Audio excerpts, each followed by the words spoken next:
You're in the Paracast, the gold standard of paranormal radio. And now, here's Gene Steinberg. Tonight, Nick Redfern serves a dual purpose on the Paracast. Chris is off on assignment, so we have Nick Redfern, who is our guest co-host and our guest. So in a sense, you're serving double duty. It's a duality, right, Nick? I guess so. But I wanted to talk first about last week's episode. I know Nick didn't hear it, and he will shortly. We featured Ruben Yorte, but also Harry Drew, who has been investigating for some years a series of supposed UFO landings and or crashes in Kingman, Arizona. I had a few problems with the way he presented it. He's kind of one of those people who is so filled with information, he has a difficulty organizing the information. No insult intended. I know Chris is impressed with him and his knowledge, and we'll be talking to him at that UFO convention in Northern California, so hopefully we'll get some more information about it. But part of the problem is that maybe the sourcing that Harry was using for Kingman wasn't quite as authentic as it could be. I don't know. In any case, our guest this evening, Nick Redfern, did an article for Mysterious Universe called The Kingman Saucer and a Contactee, in a sense relating the reports of a Kingman UFO event to a very famous UFO contactee of the 1950s. Nick, would you explain? Yeah, sure. Well, I mean, the Kingman story, within ufology goes back years. I mean, it actually first surfaced publicly, at least, in 1971, when two young UFO researchers interviewed a guy named Albert Stansel, who later was put under a pseudonym of Fritz Werner by researcher Ray Fowler. The story, publicly at least, goes back now 41 years. That's when it first surfaced, this story of a crashed UFO somewhere near Kingman or in the Kingman area with a small alien body on board, allegedly. And, over the years, various people have come forward and added sort of different bits and pieces to the story, from their own perspectives, etc. And some of them have more validity than others. Some of them have some validity.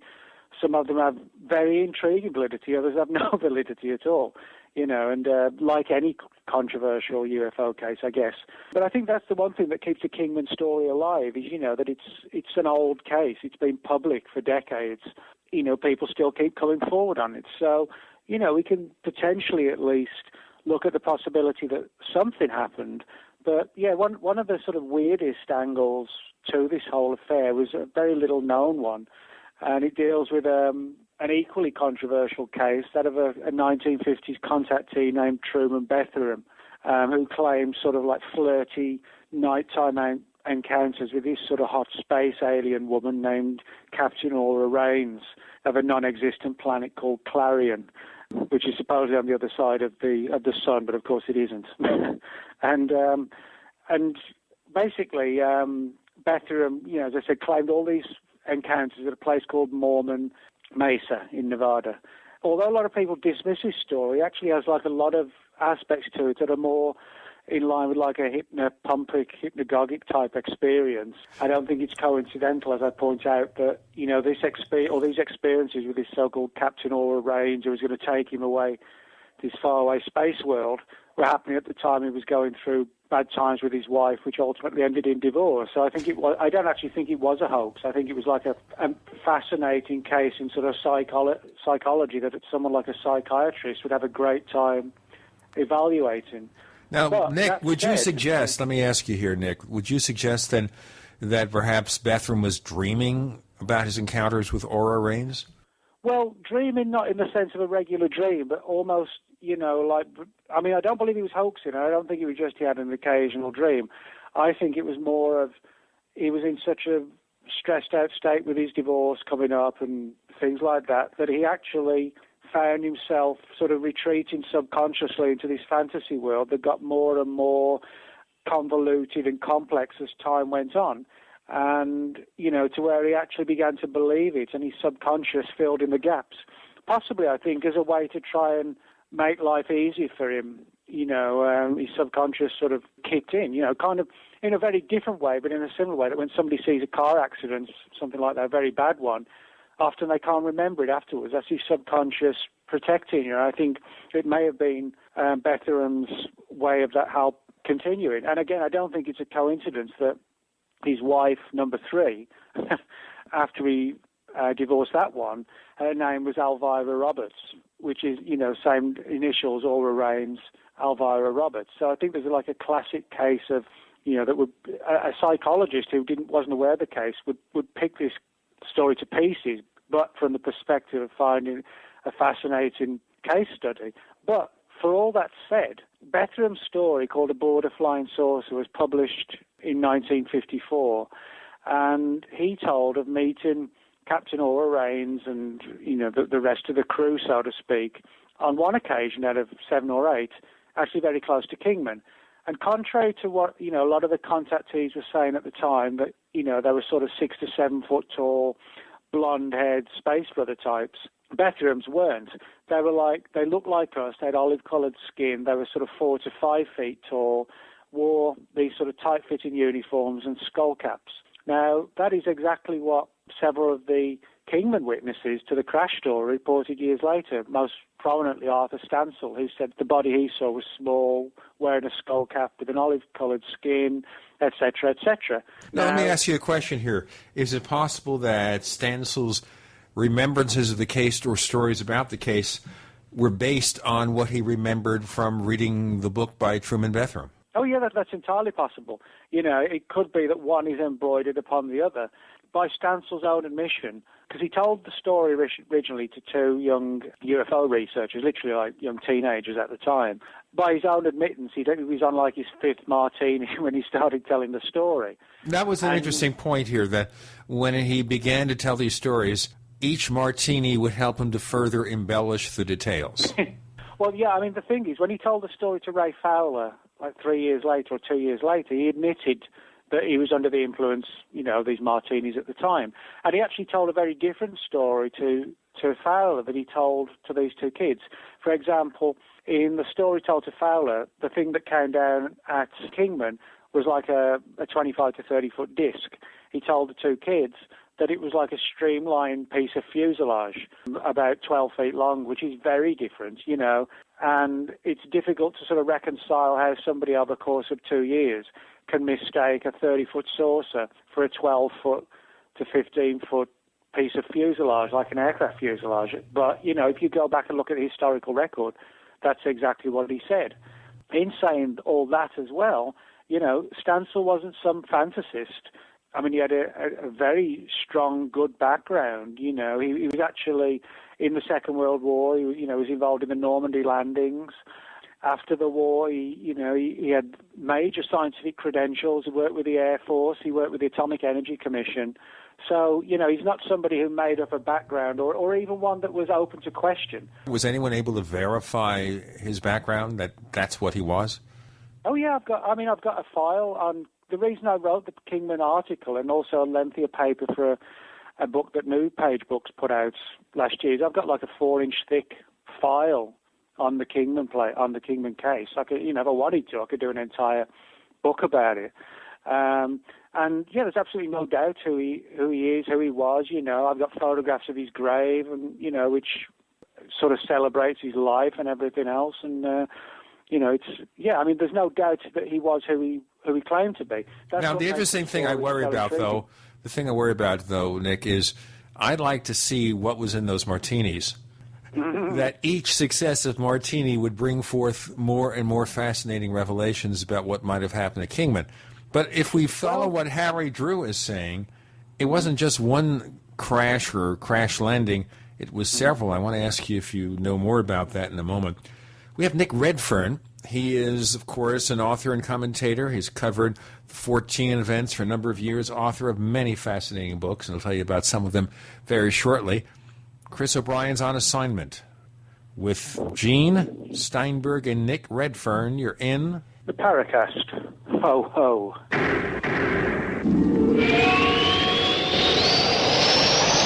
Hey neighbors, you've seen all those crazy, wacky products on TV. The perfect tortilla, easy covers, hot booties, furniture fix, petty spin, and more. Where do you find all that stuff? You go to AsSeenOnTV.com because this is the one-stop source for all of these TV goods advertised. Find all your favorites as seen on TV. Check them out as seenontv.com. And by the way, save 10%. Here's what you do. Use the code SEEN1, S-E-E-N number 1, SEEN1. Go to asseenontv.com to order. Save 10%.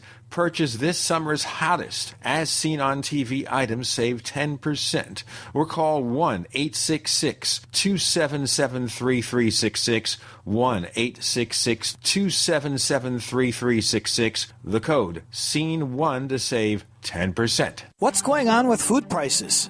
Have you noticed how your favorite ice cream is now 14 ounces instead of a pint? Round-trip airfares into 9 major cities has increased 44% in just 1 year. Ask your 18 to 25-year-old what it costs to buy some nice, fashionable jeans. $300? And yet not one person in 100 realizes these prices reflect government spending and Federal Reserve Bank dollar printing. Gold in the last 10 years has increased 450%, while the dollar's purchasing power is declining daily. My name is Daniel Larson. I work at Midas Resources. To learn more about how gold and silver can protect your dwindling purchasing power and your IRA accounts, call 1-800-686-2237, extension 134. That's 800-686-2237, extension 134. Daniel Larson, 800-686-2237, extension 134. What's safer and cheaper than prescription drugs? Glad you asked. The answer is Renovation Teas. Herbal remedies are much safer and much cheaper than prescription drugs. Taste great, and most importantly, herbal teas are effective and non-addictive. Renovation Tea is especially unique, and here's why. We spent years researching herbs and their beneficial properties. Renovation Teas uses only 100% organic, fair trade herbs. Our teas are blended towards specific ailments and health conditions, such as diabetes, blood pressure, anxiety, libido, detox, and much more. All Renovation Teas are formulated and hand-filled in Arkansas. Take care of yourself naturally, the way Mother Nature intended. Order Renovation Teas at renovationtea.com or call 870-784-3121. That's 870-784-3121.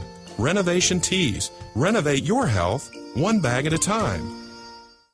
Healthy soils grow healthy plants. So before you plant your survival garden this year, is your soil healthy? Maximize your crisis garden soil with EM1 from Terraganics. EM1 Organic Soil Conditioner, Fertilizer Amendment, and Compost Accelerant provides healthier gardens and faster, efficient garden composting. EM1 from Terraganics.com quickly improves soil structure by increasing nutrient availability and converting organic matter into soil humus. This improves seed germination and root growth, improves plant quality, size, color, flavor, nutrient value of fruits and vegetables, and improves shelf life. And when rain is not in the forecast, no worries. EM1 improves moisture retention in soils, helping reduce drought stress. Just like you prepare all else, prepare your crisis garden for maximum yields with EM1 from Terraganics.com. Order now at TERAGANIX.com or call toll-free 866-369-3678. That's 866-369-3678. Terraganics. Life's getting better. We'd like to hear from you. If you have a comment or question about the Paracast, send it to news@theparacast.com. That's news@theparacast.com. And don't forget to visit our famous Paracast community forums at forum.theparacast.com. Nick Redfern serving double duty. He is both guest and guest co-host. Chris O'Brien's on assignment preparing to present a lecture at a UFO convention. In any case, we are exploring what might be going on in Kingman, Arizona in 1953. Now, Harry Drew told us when he was on the show last week that there were 3 events consisting of 1 landing, a disabled UFO, and 2 crashes. And I have to point out, as some of our listeners might have realized in listening to last week's show, I was, quite frankly, very confused about the presentation because he had difficulty separating the events and I couldn't follow them very well. So, Nick, we're talking about a single event when we remember this particular guy, this Arthur Stansel. But what about the story about other UFO events in 1953 in Kingman? Well, I don't know anything specific about any other crashes. I can tell you that, Truman Betterham's case, just literally on the fringes of Kingman, in the same, roughly the same era, was described as a landing. He described as a landing as opposed to these aliens getting out. Whether that ties in, I don't know. But what I can say, and this, this places a very different angle on it, is that Stansel was attached to the Atomic Energy Commission. He was also involved in the Atomic Energy Commission series of atomic bomb tests that were going on in Nevada at the time, which had the code name of Operation Upshot Knothole. That was the name of the program. And it's a verified, declassified program now. A lot of the files have been made available. One of the interesting things about, this case is, of course, Nevada borders Arizona. In terms of aviation, the distance from the Nevada testing ground to Kingman isn't that far, really. It's only one state away at the best of times. One of the missions that we know went ahead during this Upshot Knothole program was actually a secret thing at the time. The Air Force reconverted several of its fighter planes so they could load monkeys on board.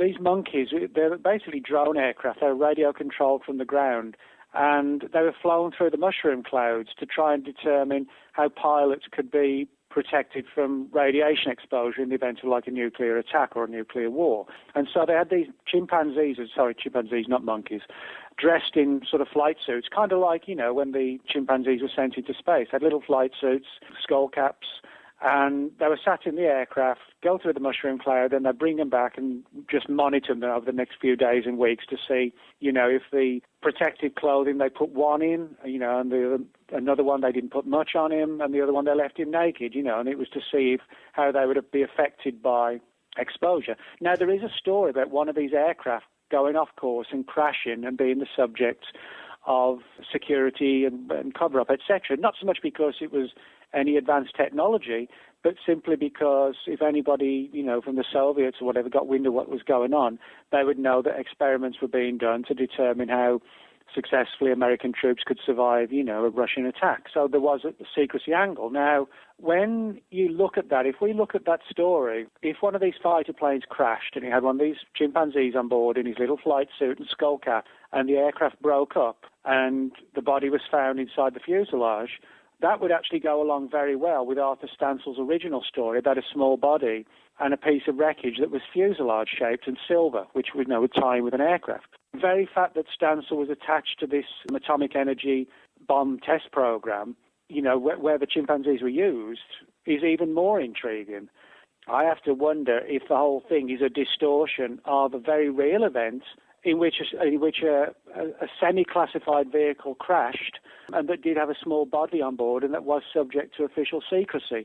Now, again, by Stansel's own admission, he was initially told and wrote in his own diary, I actually have copies of his diary from that entire period. His diary actually says that he was initially told that this was a secret U.S. experimental aircraft that had come down. And he said it was only later that he was told it was a UFO. So, if you look at the initial story, I think it's quite explainable. But the weird thing is, if that is really what happened, it's like, well, did Truman Betterham get wind of what had happened as well and embroidered that into his 1954 book? And if he did, how did he do it, Well, the thing I also wonder about here is, how did one event become three? Well, the only thing I could say is that it's like an aircraft crash. I mean, let's just hypothesize that something did come down, land, crash land. It's very seldom that unless a big lumbering plane goes vertically into the ground, you often do find material spread over at different sites. I mean, for example, where I grew up in Britain, in 1988, we had the terrorist attack that blew up a jumbo jet over Scotland and, which came down at a place called Lockerbie, a little town. But wreckage was found all over the place and for months afterwards. So in that sense, depending on the height of the object, the speed, whatever, did it explode in the air, you could conceivably have more than one site. If something broke up but somebody managed to sort of glide part of the vehicle down, that's a possibility. Basically, therefore, the fact that there are multiple areas where the wreckage was found could create the climate for expecting this to be multiple events rather than a singular event. Well, yeah, because, if you've got somebody out in the desert let's just hypothesize that it's a UFO and it breaks up in the air. Well, if 2/3 of it come down in one area, then you have part of it gets blasted out and, just sort of comes sprinkling to the ground, and then a body's found somewhere else, and you've got rumors about the military securing one site and another, kind of like Roswell, really. It's like, regardless of what happened at Roswell or didn't, most researchers agree that there were at least sort of several sites of whatever it was. Even the mogul balloon people, are sort of forced to agree that it didn't all come down in one place. Now, the one thing about Kingman, in addition to that, is it doesn't seem to be as widely accepted as Roswell. I know, for example, Kevin Randall doesn't believe in Kingman, and I think largely because of his suspicions about Arthur Stancil and the fact that his story changes with the number of martinis he consumes. No, you're right. I mean, I think there's two things you can say about Kingman that aren't in its not so much in its favour. One's definitely not in its favour, and that's Stancil's change in story. The other thing that is not so much not in its favour, but it's been underreported. One of the things I've found is a lot of researchers actually have stories relative to Kingman of varying credibilities. Kevin Randall and Don Schmitt had one. There was the original one from Ray Fowler that ultimately surfaced from these two UFO kids. Leonard Stringfield got hold of a number of stories allegedly of UFO crashes in Arizona in April '53. This is 1 month before Kingman, but it wasn't specified as Kingman. A guy named Bill Newhouse, sort of a guy who claimed to have been employed at Area 51, said he knew about the Kingman story and said there were 4 alien bodies, not 1. So, in other words, it's an interesting story because there are actually, when you dig into it, a lot of leads. And it's not depending then, Nick, on one person who may or may not have imbibed too much before he starts to remember these things. Chris O'Brien is on assignment this week over at the UFO Con 2012 in Santa Clara, California. He'll be reporting about that and lots more next week. You're with Gene Steinberg and our guest co-host and guest, Nick Redfern. You're in Paracast. Ha ha.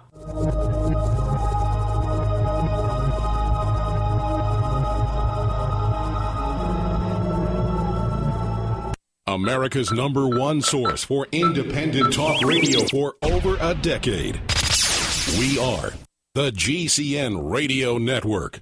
If you want to get your website online and you need reliable service, first-class service at the lowest possible price, there's only one place to go. Well, DreamHost has a special promotion with our show where they'll offer you unlimited disk space, unlimited bandwidth, one-click web apps such as WordPress, 24/7 support. You can save over $55. You want to know how? Go to dreamhost.com/radio, dreamhost.com/radio. Fate Magazine provides true reports of the strange and unknown. Keep up with the latest on angels and miracles, psychic phenomena, ghosts, UFOs, life after death, and much, much more. To receive your free issue of Fate Magazine, call now at 1-800-728-2730 or visit their website at www.fatemag.com. That's 1-800-728-2730. What are you waiting for? Your fate awaits. What's better than Mountain House freeze-dried food? Buckets of Mountain House freeze-dried food. Now the freeze-dried guy introduces convenient, easy-to-store Mountain House survival buckets filled with our top-selling items. Each item is sealed in a Mylar-type pouch, and each pouch is neatly packed in clear buckets so you can easily see the contents inside. These Mountain House survival buckets come with well over a 25-year shelf life and are perfect for emergency preparedness, camping, backpacking, or at-home use. Go to freezedryguy.com, click on freeze-dried foods, and choose our 12-month, 6-month, 3-month, 1-month, or 7-day Mountain House survival bucket with 32 generous servings starting at just $69.95. And all orders to the lower 48 ship free. Call 866-404-3663 or go to freezedryguy.com. That's 866-404-3663 or go to freezedryguy.com. 100% veteran owned. The Freeze Dry Guy. My name is Gary Johnson. Today I reach out to you, members of all political parties. I reach out to everyone with a vote and an axe to grind. I ask you to join me in trying something that's never been attempted before in America. Let's put our parties and our differences aside one time. Be libertarian with me for one election. Together, we'll stop the spending and end the wars. Together, we'll rebuild our own roads, bridges, schools, and hospitals instead of building theirs half a world away. Together, we'll restore our industrial might and our economy. And if in 4 years we as a people decide we don't like peace, prosperity, and freedom, we can always vote failure back into office again. We the people live free. Gary Johnson, Libertarian for President. Paid for by Gary Johnson, 2012. Since 1974, Evelyn Gibson has helped thousands of people live healthier, happier, and more productive lives. GibsonsHealth.com demonstrates, educates, and inspires customers to replace their healthy erosive lifestyles with a health-enhancing one. Now, GibsonsHealth.com is pleased to offer AIM Ready Beets Pure Juice Powder. Beet juice has long been known as a blood purifier and builder of red blood cells. The American Heart Association says 1 in 3 adults has high blood pressure and hypertension. Researchers found that a daily glass of beet juice beats high blood pressure. And not only that, just a teaspoon or 2 a day of Ready Beets powder increased stamina by 16%. Certainly, drinking beet juice daily is a better solution than most meds with their side effects. Order your fresh, convenient form juice powder of this amazing vegetable called Ready Beets from GibsonsHealth.com. To buy at wholesale prices, call 800-388-6844 or go to GibsonsHealth.com. Gibson's Healthful Living. Since 1974, over 30,000 healthier customers.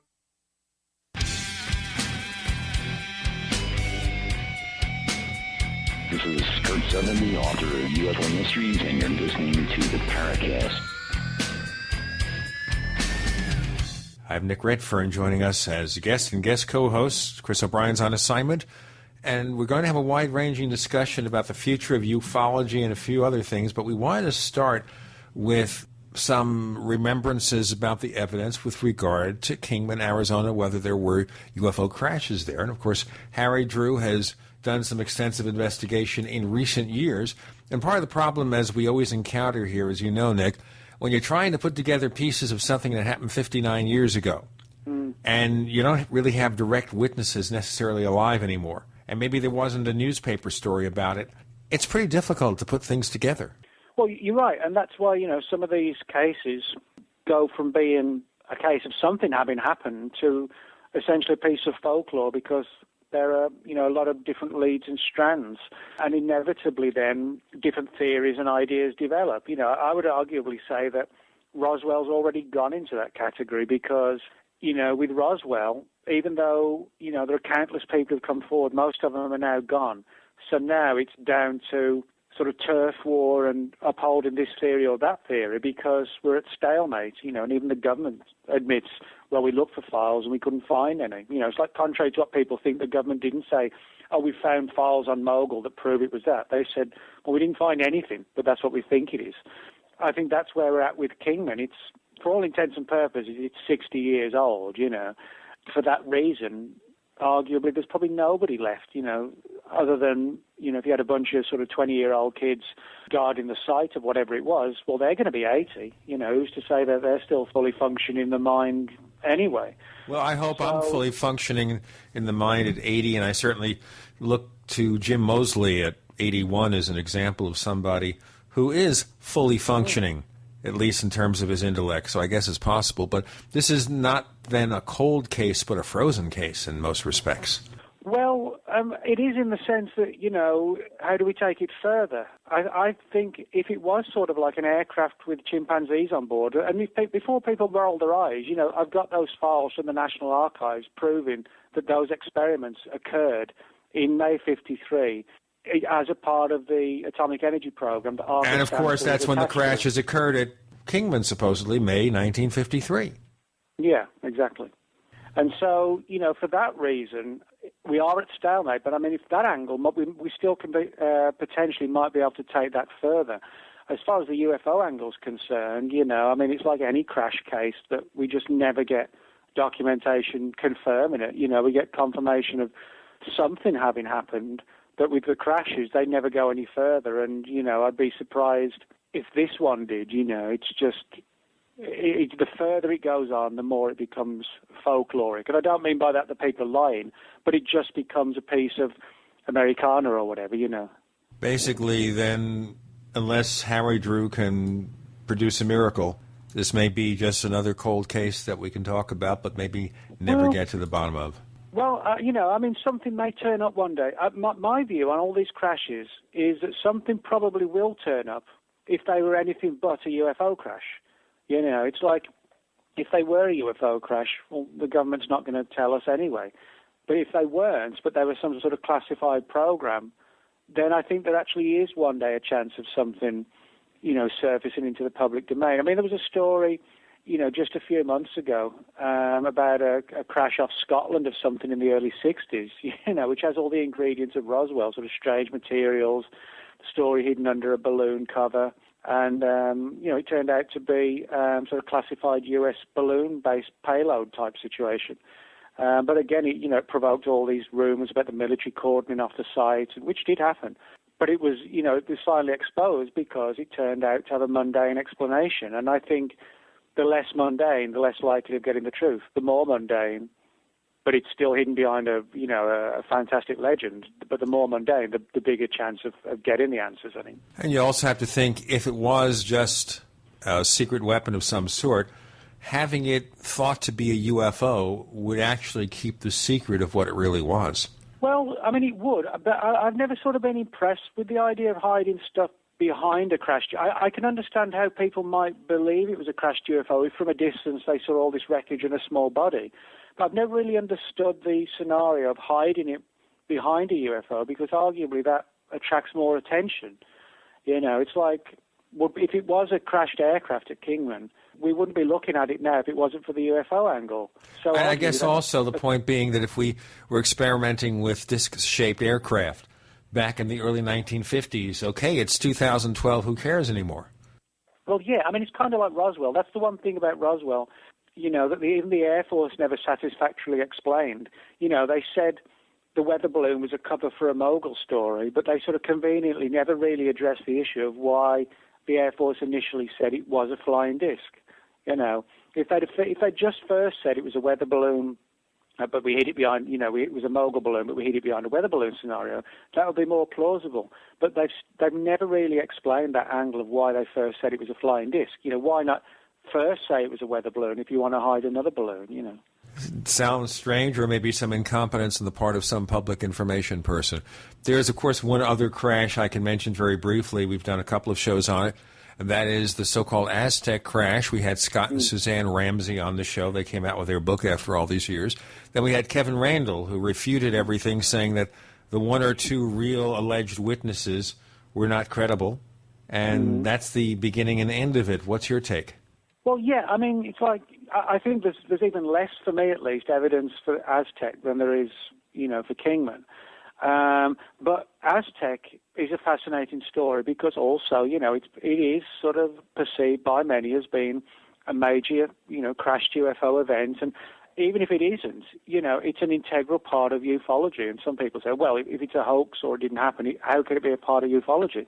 But the fact is, when the whole crashed UFO thing kicked off in the late 40s with Frank Scully, this was a major part of flying saucer history and activity at the time. There was loads of stories flying around about crashed UFOs, many linked to Aztec. Now, one of the more controversial angles came from the late Carl Flock. Me and Carl, a lot of people don't know this, but we actually were going to write a book on Aztec.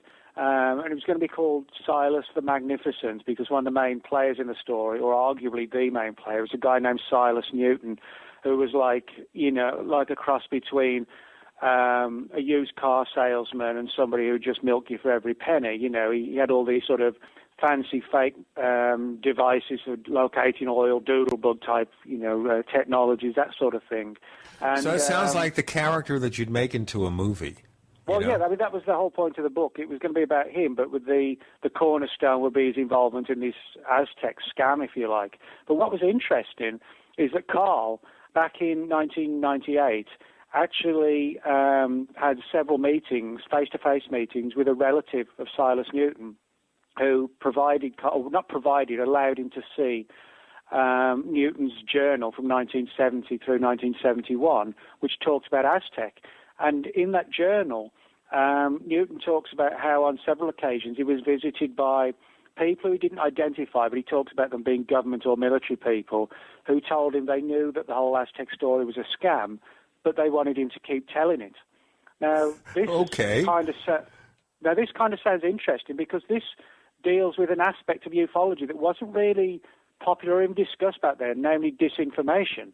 And yet Newton was talking about it in his journal in the 70s, and he said that the visit occurred in the early 50s, where the Air Force or whoever it was wanted him to spread a fake story about crashed UFOs. And, of course, Carl speculated, was this just Newton adding another layer to the hoax, or was it a case of an early disinformation program to hide something else, or a psychological warfare operation to scare the Russians into thinking we've got alien technology, so we'll have the UFO researchers spread the story. Regardless, it sounds like an early disinfo op, and Newton was brought in to help sort of perpetuate it. You know what? Leonardo DiCaprio should become the person who plays Silas Newton. I think that would be absolutely perfect. Okay, well, Chris O'Brien is on assignment, and we have a fun-filled session with Gene Steinberg and Nick Redfern. You're in the Paracast, ha-ha.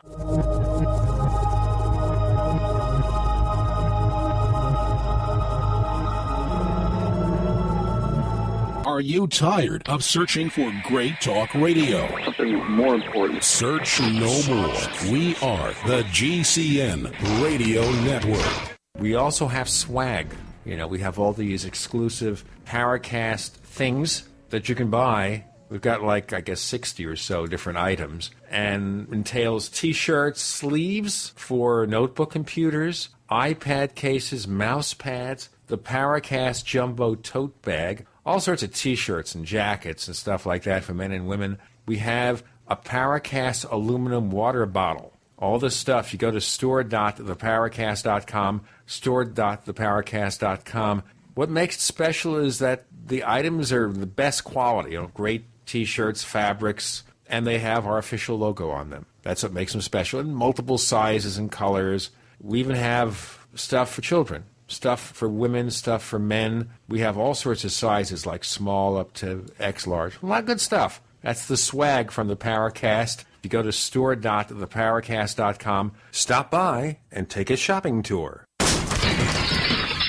That's what it sounds like when a burglar kicks in the door of a dark house that looks like no one is home. Don't let your home be the next target. Make it look like someone is home watching television with Fake TV.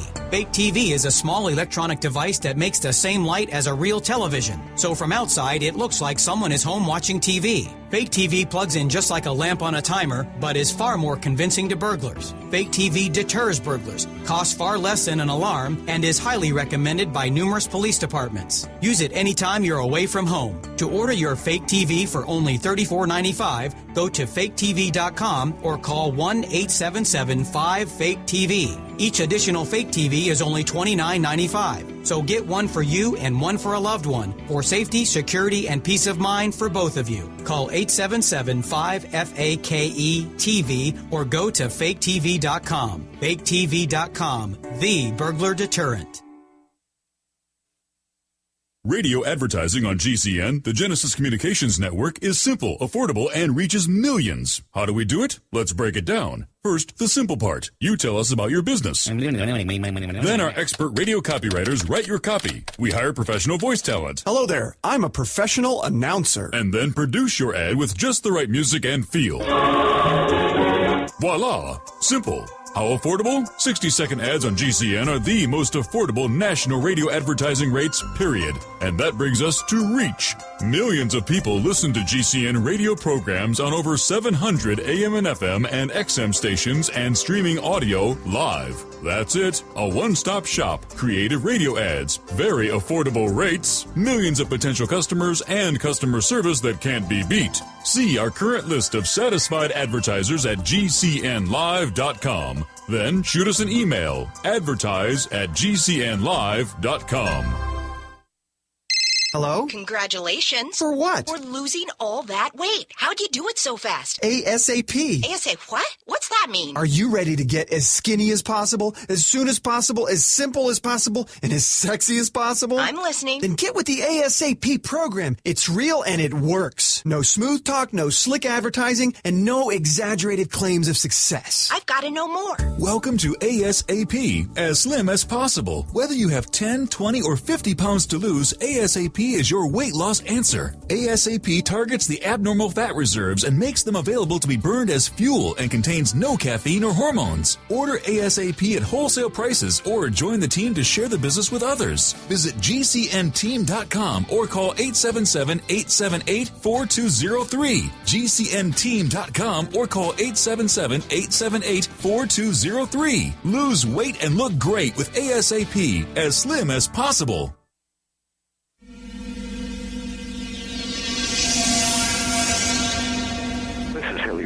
And I hope that you do listen to the Paracast, because you will learn a great deal about the paranormal. He does it, well, he's one of the best who does the Paracast, other than Chris, of course, and Bryce Zabel and a few others who've tried. You know, maybe we should have a Paracast bake-off where everyone who says the Paracast tries, and then we have a contest and our listeners decide who does it best. I know I want to be neutral because I like them all. You know, Chris is my good buddy, and Nick's my friend, and Bryce Zabel and all these other people who've done it. I don't want to say.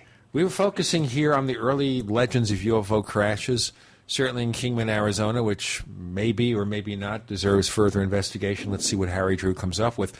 And by the way, Chris is going to be talking to Harry in person at this UFO convention in Northern California, which is taking place probably by the time you hear the show, so we're not going to really mention it. Okay. And the key being, however, is that maybe Chris will get some more information that we can go on. You know, we have somebody here as a dedicated historian who wants to try to find out what's going on. Nick Redfern, let's discuss a couple of other subjects here. And one is, you have a blog called Nick Redfern's World of Whatever. And you have some advice for ufologists. Before we go to the future of ufology, I want to go to this 10 best or worst list that you did. Ufologists do not do these things. Okay, so if you want to investigate UFOs, this is what you don't do. You can take it seriously or not. I'm going to read the 10 best list. And should I read from the bottom up, or does it matter? Oh, well, they're in no particular order. I just put them as I felt like doing them. So, advice to ufologists in no particular order. Nick Redfern recommending the things you should not do if you want to be a UFO investigator. I'm going to listen because I don't do these things. You know, I don't claim to know anything. I'm just a talk show host. That way I can get away with saying anything. And people say, well, he's just an entertainer. Who cares? Nick Redfern. Number 1, the mysterious middle initial. What are we talking about? Well, you know, that sort of deals for me with like the pompous side of things of ufology, where, you know, it's like me, my middle name's David. You know, it's kind of like if I was to write a book where instead of putting Nick Redfern, it suddenly becomes Nicholas D. Redfern. Kind of find all that a bit funny, where somebody who's used a particular way of using the name for years, they have a book out and suddenly, you know, it becomes all formal and official. Like, that's going to make any difference whatsoever to the credibility or not of what they're writing about, because they put the first name, you know, at full length and insert a middle initial, you know. And the interesting thing here, the other effect I should mention, Nick, is that with the middle initial, you do it without the period. Okay? That adds a special, I don't know, prestige to it, or something mysterious. The middle initial does have period. But, you know, there's some people who have middle initials. It would look like Nick Redfern. Some people have actually names with middle initials that don't mean anything, like Forrest J. Ackerman, the famous sci-fi personality and author. Yeah, and somebody's always used it. That's fine. Yeah, Forrest J. Ackerman. The J didn't stand for anything. Harry S. Truman. You know, Harry S. Truman. The S in Harry S. Truman, the late President of the United States, didn't mean anything. It was the letter S. Mm. Well, you know, because it rolls off the tongue and people, you know, probably remember it, which, you know, I understand that. But for me, I still find, you know, kind of amusing that people do it thinking, oh, I've got a book out, so I've got to do that. Do you know what I mean? It's like almost subconsciously required that you've got to put your name in full, and if you've got a middle name, you've got to use it. Okay. Or what you can do, instead of saying Nicholas David Redfern, N. David Redfern. Well, that's even a bit more ridiculous. Isn't it? I don't have a middle name. They didn't give me one. They gave my brother Wally a middle name, Wallace Herbert Steinberg. But when they came out with Gene, no middle name. Oh, well, I feel slighted. Number 2, letters after the name. Letters after the name. Like, for example, I could say Gene Steinberg, BLT. That's, by the way, for bacon, lettuce, tomato. Forget it. Well, yeah, I mean, you know, it's like if you got letters after your name in this discipline or that discipline, that's fine if the thing you're working on and investigating is relative to that particular area. But the whole point about the UFO mystery is UFO still stands for unidentified flying object, you know, and it's the U we really have to focus on, unidentified. So, in other words, if you have a background in, let's say, advanced propulsion systems, right? So let's say chemical rockets, you know, the early years of rocketry. Let's say you have a background in you know, chemical rockets, and whatever your letters are after your name, your accredited credentials in that field, you use them when you're talking about, you know, your research. Well, that's fine if UFOs are powered, you know, by chemical rockets. But if they're not, it has no relevance whatsoever and doesn't help your case. So that's my point. When we're dealing with a phenomenon that's definitively unknown, any sort of background or discipline is irrelevant. You know, it's kind of like if your background is in astronomy, what good is it if the phenomenon's interdimensional?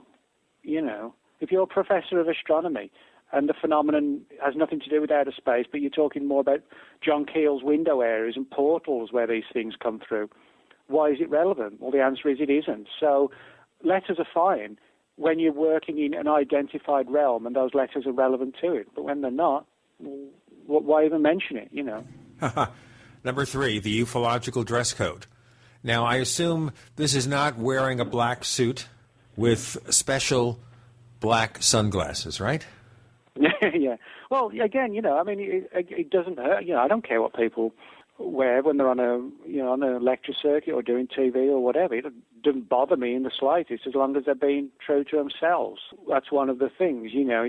It's this case where people on the lecture circuit or on TV, they feel they've got to sort of live up to this image or that image. Do you know what I mean? It's like, why? It's showbiz, baby. It's showbiz. Well, even if it is, you can still be yourself, you know. I mean, I've seen conferences where it's less about the data and more about the presentation and pauses in the right place to get an applause, the crisp suit, the nice white shirt, the freshly ironed tie, polished shoes, which is fine if that's who you are. But, you know, don't stand in the front of the mirror for 3 hours preparing a speech like you're running for president. You know, I'll tell you what, I think there are a few UFO researchers who do this. I won't name them.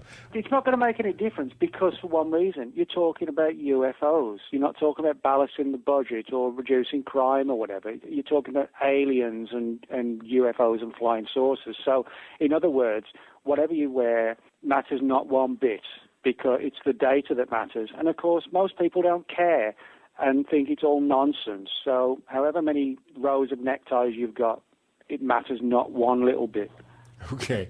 Number 4, saying the right thing to the allegedly influential people. Tell me more. Oh, yeah. Kissing the ufological ass, basically. Yeah, I mean, I do a lot of conferences, and I unfortunately, I see that a lot.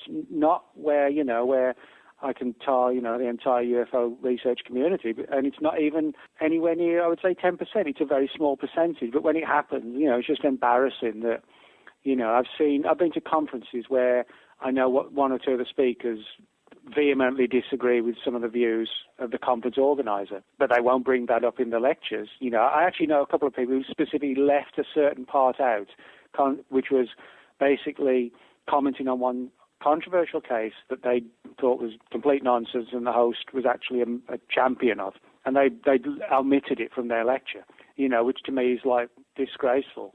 It's being politically correct or incorrect. Well, yeah, it is, but you shouldn't be.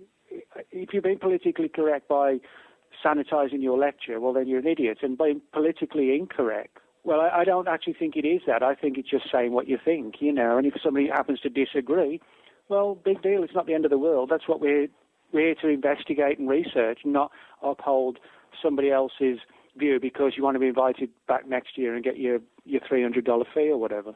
It's not worth the $300. Now, I'm not going to ask you to use a certain word in number 5 because of the obvious reasons of commercial radio, but creating an image of don't talk to me, I'm a famous ufologist, which is kind of like don't talk to me, I'm a star. Oh, yeah. I mean, that's something I see surprisingly often behind the scenes at UFO conferences, I mean, I like to go to conferences and sit in the audience, and, just because you're a UFO author, it doesn't mean you don't want to hear the other lectures or meet a ufologist you've never met before, you know what I mean? It's cool to do that, and I like to take books along and get them signed like anybody else. You want to be a member of the audience, you want to be a normal person. You want to be a mensch. You don't want to be somebody who comes across with a star attitude, or maybe you have an entourage that follows you and listens and hangs on your every word. By the way, we hang on every word from Nick Redfern because he's cool. And we're talking about, and this is 5 so far, the things ufologists should not do. Ufologists do not do these things. Chris O'Brien's on assignment. I'm Gene Steinberg, and we have our guest co-host, Nick Redfern. You're in the Paracast. Ha, ha, ha, ha, ha.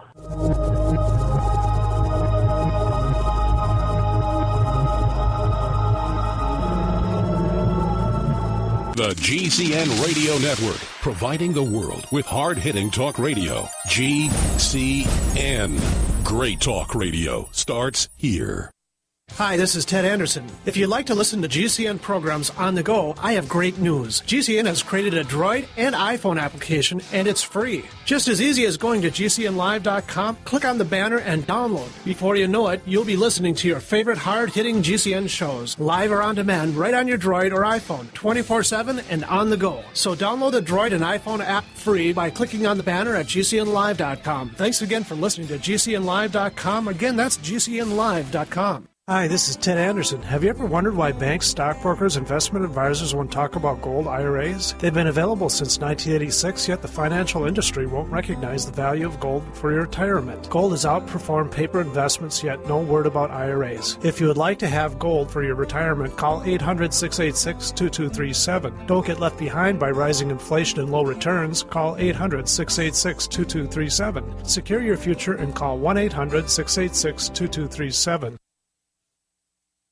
Digestive health is the key to wellness and elimination of toxins. That bears repeating. Digestive health is the key to wellness and elimination of toxins. And Pro EM1 Daily Probiotic Cleanse is the key to digestive health. Pro EM1 is a powerful liquid probiotic, strong enough to cleanse, gentle enough to use every day. Pro EM1 is dairy, wheat, and soy-free, contains all natural and certified organic ingredients, contains no preservatives or animal products, supports a healthy digestive and immune system, supports weight loss, improves absorption of food nutrients, aids in controlling yeast infections, is never freeze-dried, and uses 3 groups of live, viable, beneficial microbes to cleanse and remove toxins. Order Pro EM1 Daily Probiotic Cleanse at Terraganix.com, spelled Terraganix.com, Terraganix.com, or call toll-free 866-369-3678.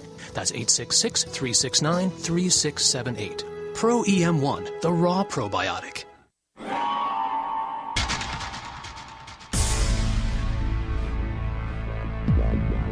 Welcome back to the Paracast, the gold standard of paranormal radio.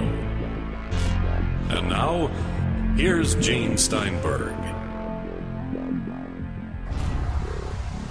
He's auditioning for the best recitation of the Paracast. You notice that? He does very well. Nick Redfern joining us as guest co-host, talking about a lot of things. We started out with UFO crashes such as Kingman, Arizona, and Aztec, and then we've moved to ufologists. Don't do this stuff, okay? Don't do it, okay? Yeah. This is number 6, and this, of course, is one that really, really upsets me because it's done so often. Mm-hmm.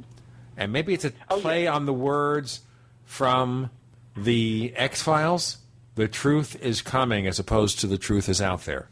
Yeah. Sorry, I thought you were going to talk about the other one about don't talk to me, I'm a star. I kind of did it already. I thought we'd go past it. I think it's so obvious and implicit we don't need to get to it any further. But the truth is out there, or the truth is coming. Now, that one we hear all the time. Yeah, I mean, a lot of people, sort of take the view that this angle of the government's going to disclose and, somebody's got insider sources who said it's coming, a week next Thursday or whatever. That's just not true. You can go literally back to the days of Donald Kehoe. He was told, one of his books, I think it's Flying Saucer Conspiracy, which was like 1953. Right. He talks about how he supposedly had an insider source who told him, the government's going to reveal it all in the next few months. The same thing happened in the 60s. Ironically, in the FBI's 1,700-page FBI Freedom of Information file on UFOs, there's an anonymous letter in there where somebody contacted the FBI and said, I've been told by insider sources that the truth's coming. Is it really coming? And the FBI wrote back, said, this isn't our jurisdiction. Then, of course, with the MJ-12 stuff, people were saying, well, this is, preparing the way for revelations, etc. Then you had the more sort of defined disclosure movement.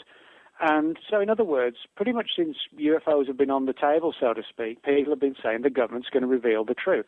And it never comes. If people actually look back at the amount of times it's been said, people who sort of adhere to the disclosure movement might be actually shocked to learn this goes back 60 years and it resurfaces every 4 or 5, 6 years.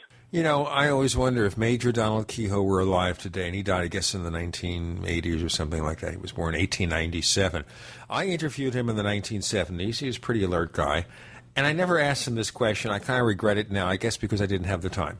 I would have wanted to say, Major Kehoe, back in the 1950s, with the book The Flying Saucer Conspiracy, you thought the truth would be out there, it would be revealed, and now we're still talking, and it's not happening. And years after Kehoe has left us, it's still not happening. Well, yeah, I mean, it's like the disclosure movement. I mean, that's actually not new now. That goes back like a decade or so. Disclosure in general, I mean, the concept of it. It's like it's going to be put off or it's going to be next year. It's going to be next year. Well, how many next years does there have to be before this is just realized as the latest incarnation of the Kehoe era or the MJ-12 thing when the documents were going to open the door to the next thing or whatever? Yes, it's like history repeating itself. Number 7, it's E.T. forever. E.T. Yeah, I mean, again, I'm not saying that the UFO phenomenon isn't or parts of it aren't related to the extraterrestrial hypothesis. We don't have any proof that extraterrestrials are visiting the Earth. We have a hypothesis and a belief system that that's what's going on. Now, that may well be the case, but if we don't have proof, then for us to ignore all the different theories that exist beyond that is just stupid, because it becomes, like a Christian arguing with a Buddhist versus a Hindu, or whoever. They all have their own religions. They clearly cannot all be correct because there are differences, sometimes major differences between all of them, yet they'll all say theirs is right. And it's kind of like that if you're going to investigate it from the ET hypothesis, well, that's a very stupid thing to do. Because, it's not the only one. So if you're going to investigate the ET angle, at least give equal space to the other scenarios and just see if they have validity. Does the sort of the wormhole window area have validity? Does the time travel theory have validity? Does the paranormal or occult angle have validity? And if they do, or if they don't, fine. But come to that conclusion because you've researched it, not just because you want to believe it's E.T. E.T., go home. Yeah, I wish he would. Number 8, never turning off the I'm a ufologist switch. Just a minute, I have to turn off the switch. There you go. Yeah, it's like I never really understand this, the sort of obsession. I don't think this happens a lot, but I think it does happen, and sometimes it prominently happens where you have people who just cannot turn off from the subject and have a normal life away from it, and do normal stuff. It's like people say to me, did you watch this show last night? Did you watch that? Well, no, I was watching American Idol, oh, why were you watching that when there was a UFO show on? Because I like American Idol. There's nothing wrong with having a hobby and an interest, but if you cross the line to where it impacts on your personal life to such an extent that you put off the normal stuff in life, the regular stuff that, that makes a person healthy and vital and active, etc., then you have crossed the line, and paranormal stuff, for whatever reason, that does happen. I'm not as I said, don't get me wrong, I'm not saying it happens to 90 or even 50% of the population that are involved in these fields, but it does happen to a significant percentage, that people just get caught up and it takes over their lives, which, is sort of sad and tragic as well. Well, all you can think of is UFOs. I try to be interested in other things. I also have a technology radio show, the Tech Night Owl Live. I'm not all UFO, folks. Maybe 1/3 UFO because I have the tech blog, Tech Night Owl also. Bigfoot, number 9 with a bullet. Yeah, well, this is, where you sort of have this sort of cross-pollination, if you like, where, you can sort of take the big sort of hairy guy out the mix and replace it with ghosts or paranormal or the occult or whatever. It's basically where, with respect to UFOs, you have sort of this cross-pollination with other phenomena that, neither party's researcher enjoys. I mean, a classic example, Aleister Crowley conjuring up this sort of creature known as Lamb, which, apart from the eyes, looks almost identical to the thing on front of Whitley Strieber's Communion. But Crowley didn't summon this up or didn't encounter it, with a visitation in a nuts and bolts spacecraft in the woods. He got in an altered state and basically invoked the thing, and people in ufology don't like the fact that, well, this sort of goes down so-called hocus-pocus paths, No, we need nuts and bolts. This is going to sort of blow our credibility. So it's basically that angle of where you have two paths crossing where neither research parties want it to cross. It's not politically correct, again, to talk about Bigfoot in relation to UFOs. And no. It's like people who are interested in Bigfoot shouldn't talk to UFO researchers, but there's also this line of demarcation between people involved in science fiction. People who are science fiction fans, they have never gotten along with the UFO crowd. This is traditional. I've seen this over the years, and maybe because, at least with science fiction, you say, look, it's just a story. It's fantasy. And now you're coming and telling me that E.T. or whatever is real. Who knows? Number 10, ufological worries. Worry me this. What's it about? I forget which one that was. Ufological worries. For all their desires to spread the ufological word at conferences, on TV, on radio, and on the net, I have seen more than a few ufologists squirm and go bright red when they are forced to answer to people outside of their field the question of, so what do you do? Got it. Okay, yeah, I know. Do you want to I did that rather well. No, I think it's fun that I read it. All right, okay, cool. All right, well, I'll add my word to it. Yeah, I've never understood this angle of people being passionate about UFOs and standing up on the lecture circuit and, having their say, etc., and, in a commanding way telling the audience what they believe is going on. But then if they're at like a party at a friend's house or, they just get chatting with someone, I've seen people squirm and just, not want to talk about it. It's like, well, have a bit of strength of character, don't be just sort of a total wuss that you don't even have the strength of character to support your own beliefs in something that you've, spend a great deal of time investigating, I'll tell you what, we got to move this break. We have Nick Redfern. We're talking a lot of fascinating stuff here, including the things ufologists shouldn't do. Ufologists do not do these things, a 10 best or worst list. I'm Gene Steinberg. He's Nick Redfern. You're in the Paracast. Ho, ho.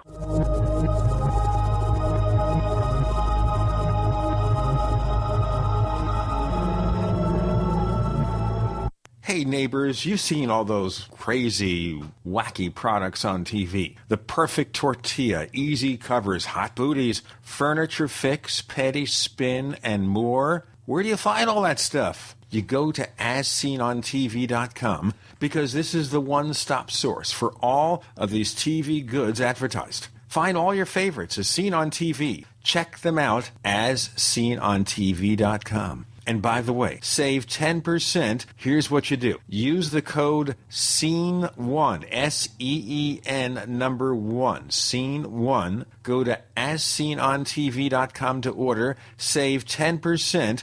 Purchase this summer's hottest As Seen on TV items. Save 10%. Or call 1-866-277-3366. 1-866-277-3366. The code SEEN1 to save 10%. Jim Newcomer from Midas Resources, September 14th, 2012. Gold opened this morning at $1771.10. A 1-ounce gold coin can be purchased for $1814.68, $907.34 for a half ounce, or $453.67 for a quarter ounce. That's $1814.68, $907.34, and $453.67. Hi, this is Ted Anderson. Have you ever wondered why banks, stockbrokers, investment advisors won't talk about gold IRAs? Wait a sec. Gold and silver is going up while Congress is trying to settle on the next debt increase. And there's no end to this madness. That old 401k and IRA can be converted into physical gold without tax consequences. I explained this in my book, 10 Reasons to Buy Gold. Don't let time slip away. Call for your free copy today, 800-686-2237. Get away from that Washington spin and get honest answers about gold. 800-686-2237. The book is free, 800-686-2237.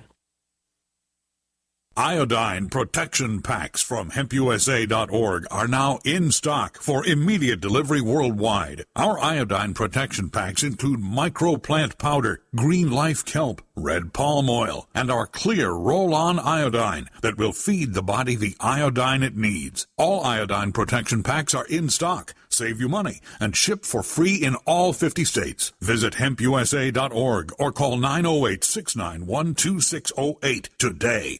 HempUSA.org has a revolutionary wonder food for detoxing the body and rebuilding the immune system.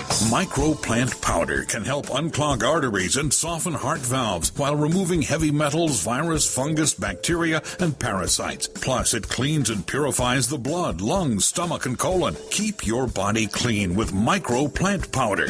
Visit us at HempUSA.org or call 908-691-2608 today. My name is Angie, and ever since my daughter had alternating diarrhea and constipation, she suffered from hair loss, listlessness, and was stunted in her growth.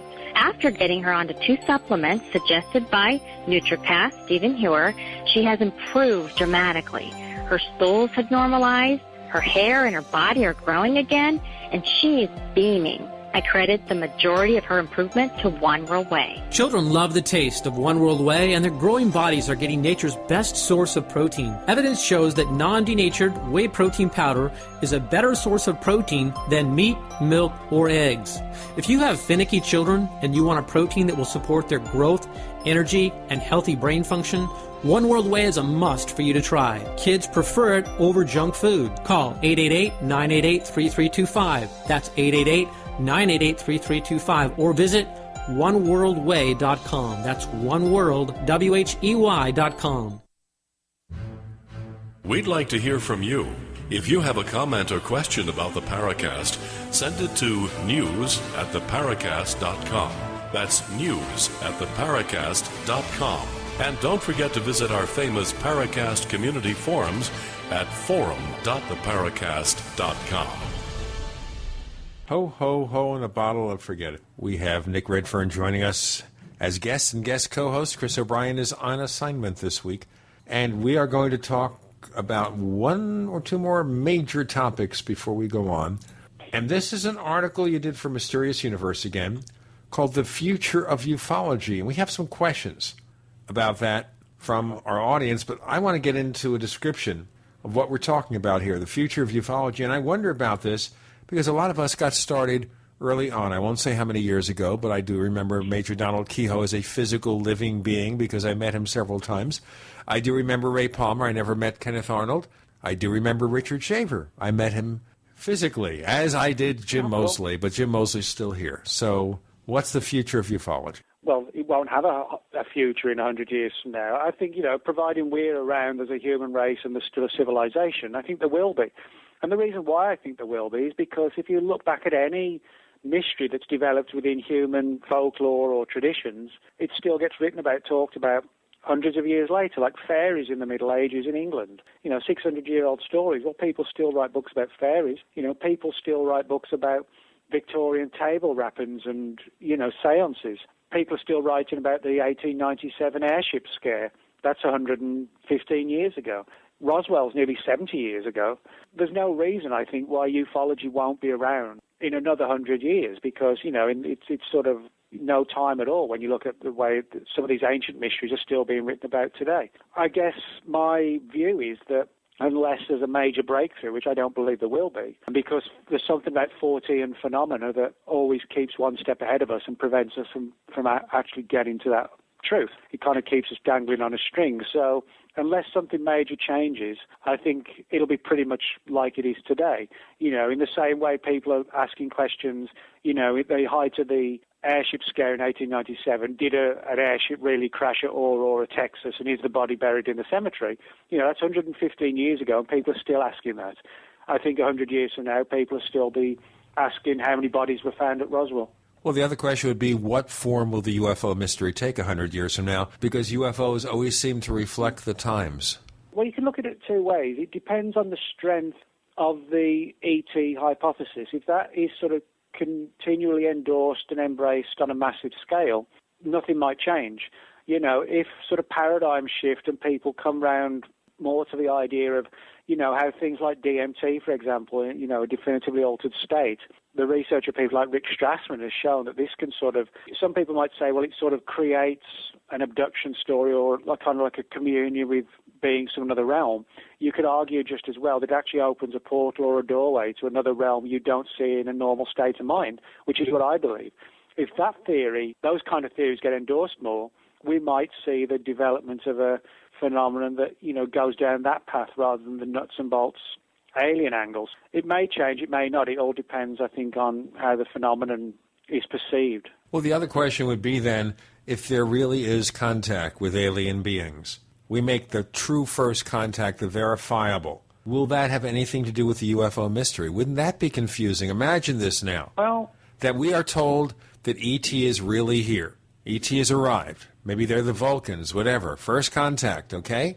And we see ET and we interact with them, and then we learn that the entire UFO mystery had nothing to do with that. This is their first visit here. Wouldn't that be strange? Well, yeah, but it would be also fascinating from the perspective of looking at how and why belief systems develop and how and why they can become so strong that people actually believe they're seeing something that isn't there. Or are they actually creating something in the mind with such power that it externally projects it, like a tulpa, like a thought form type situation. So even if that scenario did happen, which is an intriguing one, there would still be major work to be done to try and determine how and why and, under what circumstances, sort of belief, etc., kind of developed, I have another crazy idea that just occurred to me. What if the UFO mystery as we perceive it consists of illusions generated? The real ETs are doing it. They're generating these illusions to prepare us for their future presence. Well, I mean, that's entirely possible. But I mean, because like you point out, every generation that's talked about UFOs has done so from the perspective of seeing things that are relevant to their era. 19th, 20th century, it was airships, where airships were being flown. In the 40s, it was flying discs, and the 50s, classic flying saucers, and Space Brothers. Then you had almost like a crossover point where you had like the Villas-Boas and the Hills abduction, where they were sort of halfway between human-looking and the Greys, and then from the 70s onward, the Greys, then you had the praying mantis and the reptilians, and the flying saucers went away, and it's flying triangles. The landings and the contact cases and occupant cases described, by the Lorenzans and APRO, all those sorts of people. What happened to them? Aliens taking soil samples, vehicle interference. All this went away, but many of these cases kind of smack of staged events specifically designed for the witness to see. And I actually think that is what happened. I don't think it's random chance that people kept running across aliens taking soil samples. They were meant to see them to reinforce a particular imagery. So I think, there has been manipulation of the mindset to climatize us to the presence of something at least. So these events are staged for their benefit, not so much for ours. I have an interesting question from Ufology, by the way. That's his address and his member name over at our Paracast forums at forum.theparacast.com. And let me start with these questions. This is an interesting one that we can go into for a while. He says, you suggest that if ufology fails to seize the growing challenge it already faces, that it won't die or fade away, but will still be here and here, popping up now and again. To quote, not unlike a nasty, itchy rash picked up in the private room at the local strip joint on a Friday night that never quite goes away. My question is, it sounds like you might have had some personal experience in this regard, and I'm wondering if you can tell us which clubs people should avoid, or if just avoiding them on Fridays would be sufficient. Well, no personal knowledge at all or anything like that. That was purely meant as a joke, and everybody, I would hope, can understand it was meant as a joke. So let's assume this way, that we wonder if Nick Redfern goes out at night, is one of those nighttime people who has fun and frolic, or frolic and fun, depending on your point of view. What do you think? Well, yeah, I have a good social life, but I mean, I'm not going to, if I want some woman to dance for me, I'm not going to pay money for it, and I'm certainly not going to risk getting some nasty disease. So, but I think the analogy is, worth mentioning, the fact that, it's kind of, ufology is just not going to go away regardless, and, there are unsavory and annoying aspects to it, just like a real nasty rash. So. Well, that's how it goes. You have to wonder about that. We're talking about an article that Nick Redfern wrote called The Future of Ufology for Mysterious Universe magazine. Now, our co-host Chris O'Brien is on assignment. He's preparing for that great big lecture in Northern California that's happening now, so it's too late to send you there. But therefore, I asked Nick Redfern to serve a double duty today. Not just one job, but two jobs, guest, co-host, and guest. So there's a duality here. He has to become two people. He has to pretend to be schizophrenic. No, I'm joking. I'm Gene Steinberg. He's Nick Redfern. You're in the Paracast.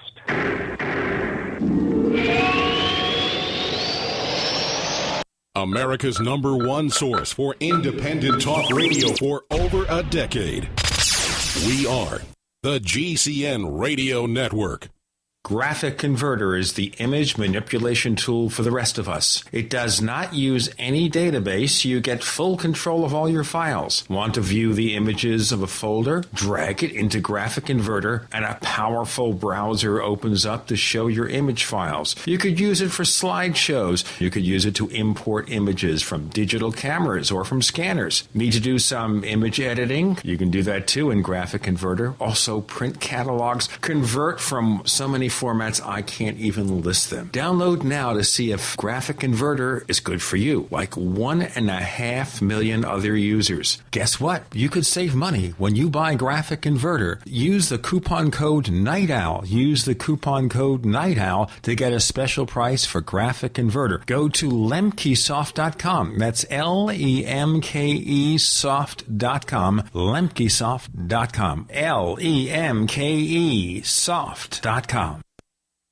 Every day, nearly 3,000 families enter into foreclosure and face losing their home. If you're currently behind on your mortgage, you can still avoid foreclosure. You can save your home, but you need to act now. We're Allied State Foreclosure Services. We're experts in saving homes from foreclosure. With just one phone call to us, you can stop the foreclosure process, lower your monthly mortgage payments, and save your home. Call now. The call is free with no obligation. 1-800-597-8843. Call us if you've been threatened with foreclosure, denied loan modification, or missed a payment on your mortgage. If you've been a victim of a predatory loan or are upside down on your mortgage. Even if you've lost your job and you're worried about losing your home, don't wait. Call us now and let us help you save your home. You've worked hard to build a life with your family. Let us help you keep your home. Call now before it's too late. 1-800-597-8843. 1-800-597-8843. 1-800-597-8843.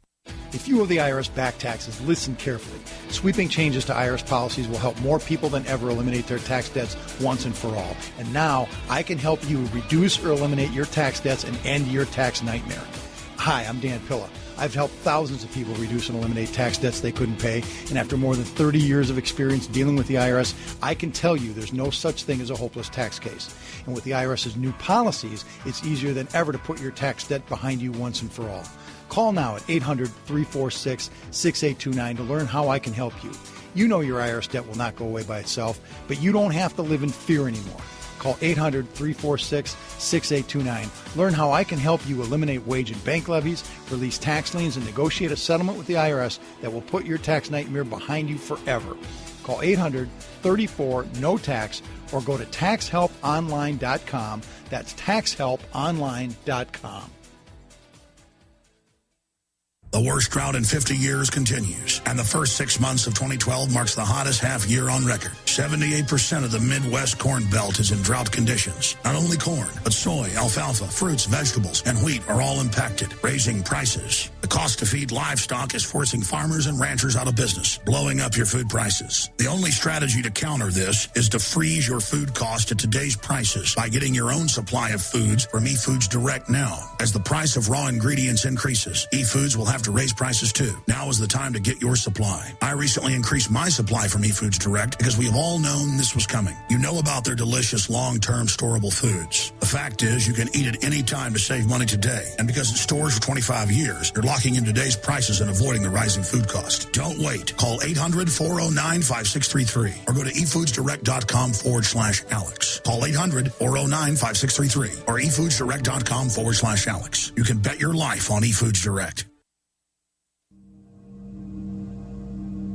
This is Leslie Kane, and I'm with the Coalition for Freedom of Information, and you are listening to the Paracast. He's Nick Redfern. I'm Gene Steinberg. Chris O'Brien is on assignment. And we're exploring the multiple interests of Nick Redfern. We start out with the possibilities of a UFO crash at Aztec that he's looked into extensively, the possibilities of a crash at Kingman, Arizona that Harry Drew was talking about last week. Now we're talking about the future of ufology, an article he wrote for Mysterious Universe, and we have some questions from the audience. One from SRL, who's been a member of the Paracast Forum since November of 2010. Viewed from the sociologist's perspective, do you feel at this juncture in time what is commonly known as ufology is no more than one belief system, in which is attempting to dominate that in Western culture, what is viewed as organized religion? In other words, do you feel that mainstream ufology has thus become a religion in and of itself? What do you think? Well, I think it has, but from the perspective that it's definitively belief-driven in one particular scenario, the ETH. So in that sense, it has become like a religion because, religion itself basically is, belief in something, but all religions insist, that it's this or it's that, and they have their sort of specifically delineated guidelines. And for the most part, that's what ufology does. Ufology itself would not be, appropriate to classify as like a religion or to compare it if it wasn't for the fact that ufology as a movement is so dominated by the ETH. In other words, it's become less about, in the same way that religion should be about exploring the mysteries or the potential mysteries of life after death, ufology should be about exploring the mysteries of what the UFO phenomenon is, but it's become upholding the ETH in the same way that Christianity is upholding that tradition. Hinduism is about upholding that tradition. Upholding the faith in the belief of ET. Yeah, that's exactly what it's become. And so in that sense, it is, for all intents and purposes, a religion. Now, you'll have to outline the background of this question from SRL. What do you suggest it would take for highly credentialed researchers who have been conducting their research underground to resurface? So I guess the first question I have to ask Nick is, what is he talking about? What highly credentialed researchers are working underground? I have no idea. I mean, I figured from when you just read the question to me that it was like a hypothetical question. But I don't know anything about anybody who's doing that, so I can only answer it hypothetically.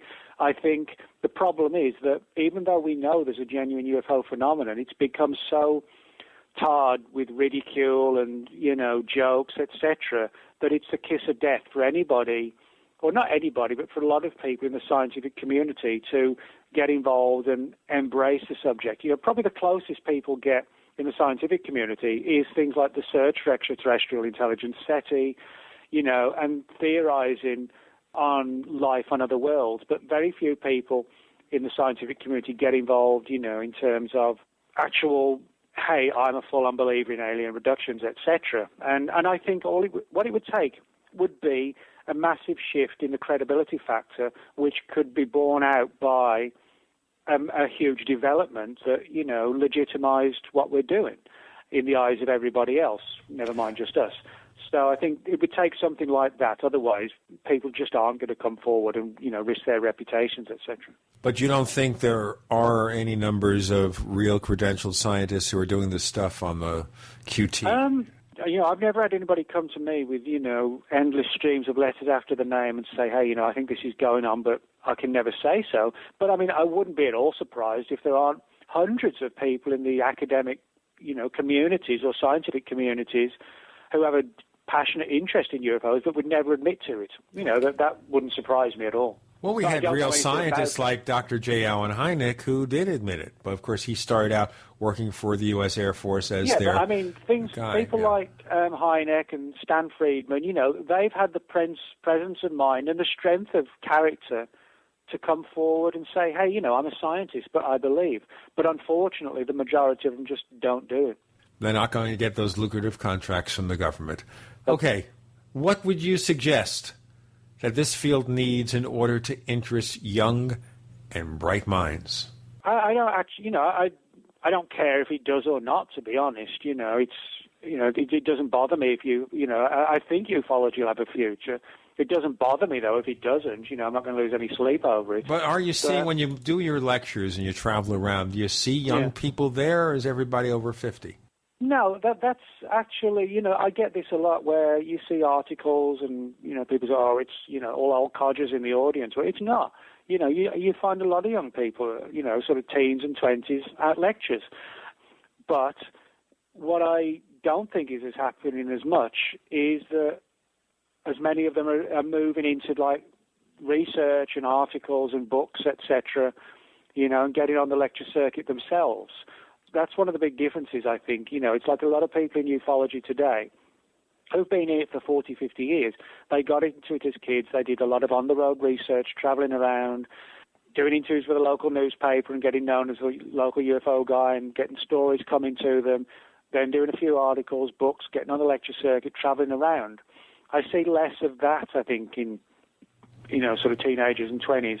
So they'll go to the lecture, they're interested in what's going on, but that's the extent of their interest. They'll never take it that next step. Well, some do, but not, I think, on the scale in years past. But I don't think that's necessarily got anything to do with UFOs as such. I think a lot of that has just to do with changes in culture and society, in the same way that, somebody, just say hypothetically collects stamps, let's say a stamp collector. Maybe 20 years ago, they would have gone to these stamp fairs, where people buy and bid for stamps or whatever.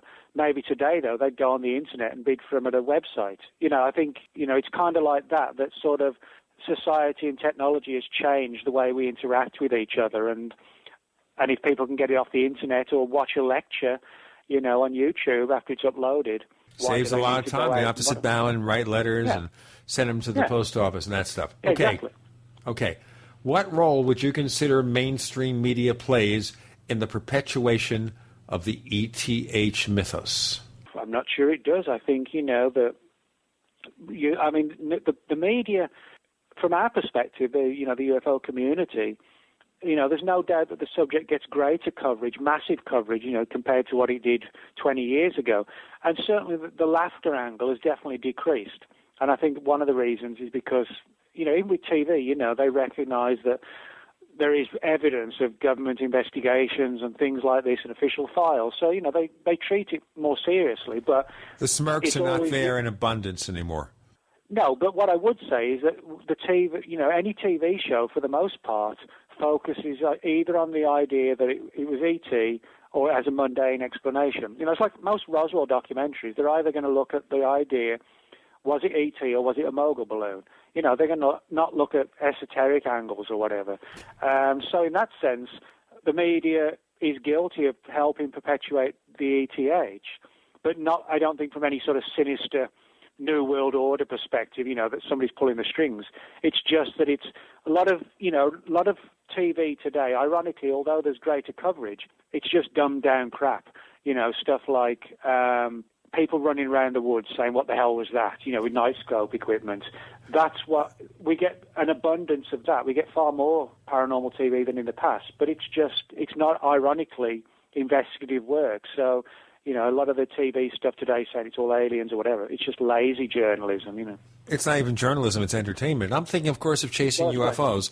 I think people like, for example, James Fox are really dedicated in what they're doing about UFO research, but when they get onto a show like that, they're caught in the Hollywood syndrome of reality shows, and the reality show syndrome, they have to be like the movie Paranormal Activity or Blair Witch Project, where you have the nighttime lost footage images. They look terrible and they sound terrible, and it becomes unwatchable. Now I'm on my soapbox. There you go. Well, yeah, no, I mean, I agree with everything you say. That all, I'm going to let stop there for our next segment. He agrees with everything I just said. I'm just going to cherish the moment.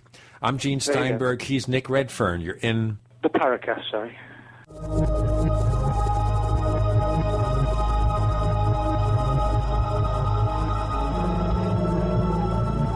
Are you tired of searching for great talk radio? Something more important. Search no more. We are the GCN Radio Network.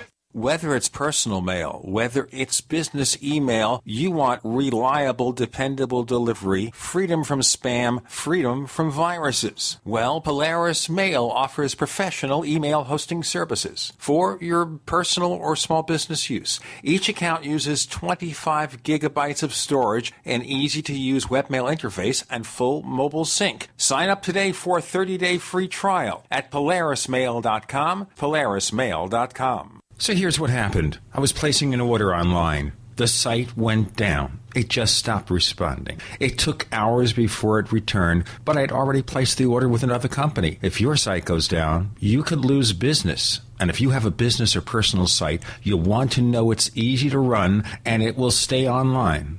At iWeb, your site is hosted on one of the most reliable networks in the world. Check it out. iWeb.com. That's iWeb.com. Let's keep preparedness simple. Do you need stuff for disasters? Of course you do. For over 15 years, DisasterStuff.com has, stuff for disasters. See? Easy to remember. DisasterStuff.com. Want free shipping on a new Berkey water filter? DisasterStuff.com is the official Berkey in-stock shipping center. Lots of folks want an EMP Faraday bag to protect sensitive electronics during a solar or nuclear event. Now for a limited time, all survival gear purchases over $75 include a free 8x8-inch EMP Faraday bag. Just enter promo code EMPBAG when you check out at DisasterStuff.com. We're also a Country Living Grain Mill authorized dealer. Plus, we offer freeze-dried foods by Alpine Air and Wise Foods. We also carry emergency kits, survival seeds, and much more. Preparedness should be simple, and it is. Just remember, DisasterStuff.com. Freedom through self-reliance and personal responsibility. What do you do when your propane runs out and you don't have a large amount of wood for cooking? That's when you need a Grover rocket stove from StockStorage.com. The Grover rocket stove starts easily with any combustible material like junk mail, small twigs, leaves, weeds, or dry sagebrush. Then just add a small amount of kindling wood and you'll be cooking entire meals in minutes. Grover rocket stoves are made right here in the USA and are built to last a lifetime using heavy-duty thick-gauge steel and are painted with high-temp paint to withstand heat. Go to StockStorage.com and see 3 great Grover rocket stoves, stainless steel, heavy duty, or our original Grover rocket stove for only $135 and get free shipping to the lower 48. For phone orders, call 801-361-6984 or go to StockStorage.com. That's 801-361-6984 or StockStorage.com. The original Grover rocket stove minimal wood use cooking stoves, available exclusively from StockStorage.com. That's the sound of your door being kicked in by an intruder with a single kick. That's the sound of the same door now protected by the Door Sentinel at MySafeDoor.com. Go to MySafeDoor.com right now and watch the amazing video. At MySafeDoor.com, you'll learn how to turn your home into a fortress with the Door Sentinel. 16 kicks later, and the Door Sentinel is still holding strong. MySafeDoor.com. That's MySafeDoor.com. Hi, this is Ted Anderson. Have you ever wondered why banks, stockbrokers, investment advisors won't talk about gold IRAs? They've been available since 1986, yet the financial industry won't recognize the value of gold for your retirement. Gold has outperformed paper investments, yet no word about IRAs. If you would like to have gold for your retirement, call 800-686-2237. Don't get left behind by rising inflation and low returns. Call 800-686-2237. Secure your future and call 1-800-686-2237. Hi, this is Ted Phillips, listening to the Paracast, and it's as good as it gets, believe me.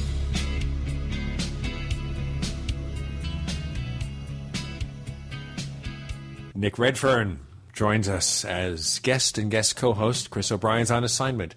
I'm Gene Steinberg, exploring the future of ufology. We have lots of questions, and let's go on. Questions from forum.theparacast.com. We have a place there called the Question Bank. And when we know we're going to have a guest on in the future, and sometimes we book them at the last minute, we can't do that. We know we have the guest, we open it up for you to ask your questions. So Midwinter, who has been with our forum since 2009, a really simple question, probably too simple. Wouldn't it benefit ufology to cease to exist and the study of all things unidentified and paranormal to be researched together? How much is the actual term ufology itself a barrier to the study of unidentified flying objects? How about that question? Well, that's actually a very good question. It's probably one of the best I've been asked in a long time because, you know, when you look at ufology, just the term ufology itself is self-limiting because, you know, it suggests, even subconsciously, that we're just investigating objects in the sky that maybe land occasionally that are linked with abductions, etc. You know, but it's like, what do you do when somebody's seen a UFO at the same time and place as Bigfoot? What do you do when, you know, somebody invokes a UFO encounter by getting themselves into an altered state, you know, whether through DMT or LSD? You know, I've interviewed a lot of people who've had profound UFO experiences while on LSD, and, you know, I don't think they were just hallucinating. I think they opened like a portal or were able to perceive something that we don't perceive in a normal state. Ufology. It's not the same thing as a person taking a couple of martinis and just imagining something. No, I think the term ufology is self-limiting because for so long it's implied nuts and bolts alien spacecraft and nothing else. But it's when we take it, if we could look outside that box and realize it's just a part of a bigger thing, then it wouldn't be self-limiting. But, you know, if the UFO community won't do that and all it wants is, you know, Greg Bishop calls this UFO porno, which is a great term. You know, people just want the exciting tales over and over again of crashed UFOs at Area 51, et cetera, et cetera. It's never going to change. You know, it's going to require a massive sort of paradigm shift on what people view ufology as versus what they did view it as. One of those things that we hope will become better, but maybe not. All right, a lesser question from Midwinter. Does Nick see differences between ufology in the U.S. and other countries such as the UK? Well, certainly in South America, I see a lot of differences when we have someone like A.J. Gaverd from Brazil. I'm seeing maybe a more serious approach? I don't think, you know, the subject's any more serious in Britain than it is to the U.S. I mean, they're the two I can sort of relate to the most, you know, because I live in the U.S. I've been here 12 years, but I'm originally from England. I guess the biggest difference I can definitely see is that the ETH is less relied upon in the UK. You know, people do sort of look more at the other ideas, but they're perceived as being skeptics because, you know, they look at things like plasmas. Even when people talk about plasmas that could have an effect on the human mind and provoke hallucination, they're still viewed as debunkers or skeptics or whatever. So that's one of the things I get quite a bit is that, you know, the angle of, you know, the difference of endorsing this theory or just, you know, being more open to other theories. But I think beyond that, there aren't that many differences. You know, there's lecture circuits, conferences, books, theories, ideas. You know, you see a lot of the same people at different lectures and conferences. You know, so it's a good social scene as well. So other than the fact that, you know, the ETH isn't sort of all dominating as such, I don't think it's that much different, really. It's just the language difference. But you tend to have, for example, I noticed in South America, it seemed the reports were more extreme. in the sense of the abductions and violence contacts. Yeah, I think, a lot of the, certainly the South American stuff, is very different to what you see elsewhere. They still get a lot of those sort of landing cases and, where they're often more sort of threatening and disturbing to the witnesses. In the U.S. today, I mean, it's like how often as UFO researchers do we really get, so those definitive Zamora-type cases, the Lonnie Zamora landing, or, things like that, or the Kelly Hopkinsville, the goblins and the shootout, or, the flyovers of D.C. We don't get those anymore, but certain parts of the world do get strange cases. So I think a lot of it is cultural in some respects. Yeah, that is very interesting. Think about the kind of cases we had back in the 1950s. And someone suggested once that maybe those UFOs, those spacecraft, whatever, assuming they were spacecraft, have left us, and what we're seeing now is something totally different. Well, that's right. I mean, I think the big problem is there's always a tendency, that if people see strange things in the sky, that it's all part of one great phenomenon. There's no reason why it should be. I mean, for UFOs in general, there's countless theories. I mean, obviously there's the ETH, then you've got, the secret aircraft angle, plasmas, ball lightning, Trevor James Constables, these sort of living jellyfish in the sky that are mistaken as flying saucers. And even if they are genuine UFOs, you're quite right. Who's to say it's the same ones coming over and over again? Why shouldn't it be the case that one lot goes away and another one arrives? I mean, maybe they thought we were very boring. And they said, what, yeah. Those Earthlings, they just can't get their stuff together. Let's just go off to another star system. And then somebody else discovers us. Well, I mean, you could actually make quite some merit out of that because, in the 50s, you had the sort of Space Brothers and the Flying Saucers. Even the Hills aliens, weren't really the greys of today. And the Flying Saucers have gone, and today it's Flying Triangles. So, and this is all in the course of 60 years. There's been massive change. So, maybe there is an argument there to be made that it's not the same ones over and over, that it's something ever-changing or just an endless list of different entities. That's why, I kind of go more with a sort of portal window area angle rather than all these different races, if you like, zooming back from this star system or that one, I want to go into more window areas in a moment because we have a question about that. In fact, it's 2 questions hence, so let's just go to Gog Smacky. That's the guy's name, and he's a very prolific member of our forums. In the English-speaking world, we mostly hear of paranormal events in these countries. Do you think or know if paranormal events are happening evenly across the world? Is it just due to the reporting infrastructure or culture that leads us to not hearing much from some parts of the world? I think, we do hear from other parts of the world. There's no doubt about that. It's to what extent people bother to find out. You mentioned A.J. Javard earlier. A.J.'s always putting stories out.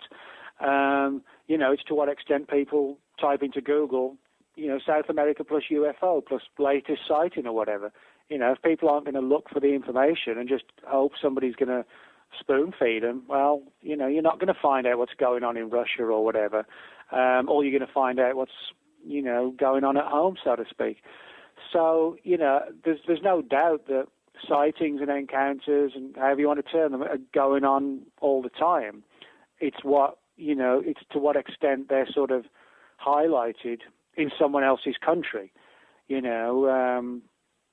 kind of like, a classic example, how many people in America right now might know what are the most popular programs on English TV in general? Probably not many, and vice versa. The only English programs we know about, of course, are Doctor Who and a few shows on BBC America. That's about it. Are you a fan of Doctor Who?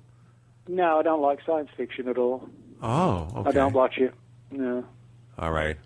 Which is kind of an interesting thing, that I'm interested in UFOs and write about them, but, space fights and laser guns and silver suits. I like horror, but science fiction doesn't really do anything for me, and sort of lofty highbrow sci-fi does even less for me.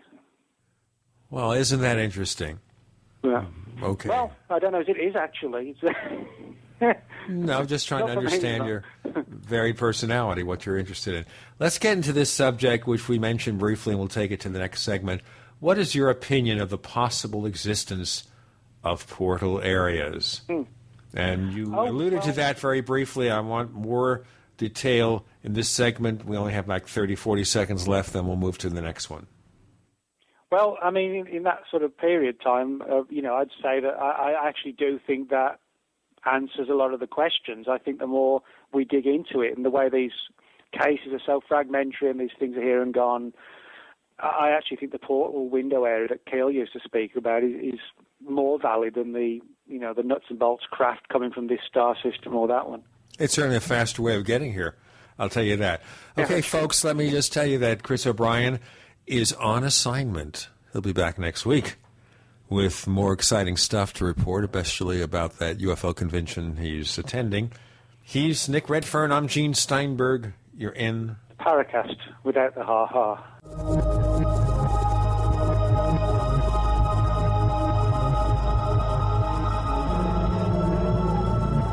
The GCN Radio Network, providing the world with hard-hitting talk radio. GCN. Great talk radio starts here. Hi, this is Ted Anderson. If you'd like to listen to GCN programs on the go, I have great news. GCN has created a Droid and iPhone application, and it's free. Just as easy as going to GCNlive.com, click on the banner, and download. Before you know it, you'll be listening to your favorite hard-hitting GCN shows, live or on demand, right on your Droid or iPhone, 24/7 and on the go. So download the Droid and iPhone app free by clicking on the banner at GCNlive.com. Thanks again for listening to GCNlive.com. Again, that's GCNlive.com. We the people grow cotton, weave fabric, engrave ink, embed strips and fibers to protect from counterfeit and carting to a private bank, having it led back at interest, forcing taxes to service debt. This capitalism, or was Jefferson correct when stating a central bank issuing the public currency is a greater menace to the liberties of the people than a standing army? Ted Anderson, I'm placing a free silver dollar in a book that explains our monetary system. Call for your copy, 800-686-2237. It's time to understand the system. Call 800-686-2237. That's 800-686-2237. What's safer and cheaper than prescription drugs? Glad you asked. The answer is Renovation Teas. Herbal remedies are much safer and much cheaper than prescription drugs. Taste great, and most importantly, herbal teas are effective and non-addictive. Renovation Tea is especially unique, and here's why. We spent years researching herbs and their beneficial properties. Renovation Teas uses only 100% organic, fair trade herbs. Our teas are blended towards specific ailments and health conditions, such as diabetes, blood pressure, anxiety, libido, detox, and much more. All Renovation Teas are formulated and hand-filled in Arkansas. Take care of yourself naturally, the way Mother Nature intended. Order Renovation Teas at renovationtea.com or call 870-784-3121. That's 870-784-3121. Renovation Teas. Renovate your health, one bag at a time. We'd like to hear from you. If you have a comment or question about the Paracast, send it to news@theparacast.com. That's news@theparacast.com. And don't forget to visit our famous Paracast community forums at forum.theparacast.com. Ha-ha, and a couple of ho-hos on the Paracast. Nick Redfern joining us as guest and guest co-host, playing the dual role. He's become schizophrenic. There are two of him right now. I'm seeing one Nick over there, but this show is actually in mono. That's 5 martinis. That's actually 6 or 8, but seriously speaking... Yeah, 6 or 8, maybe. All seriousness aside, folks, we've been talking about the future of ufology and answering your questions at forum.theparacast.com. Gogsmacky had asked several questions, actually 3 questions or 4 questions, depending on how you combine them. And the mid-question was, what is your opinion of the possible existence of portal areas? But we have a very wide-ranging audience here, Nick.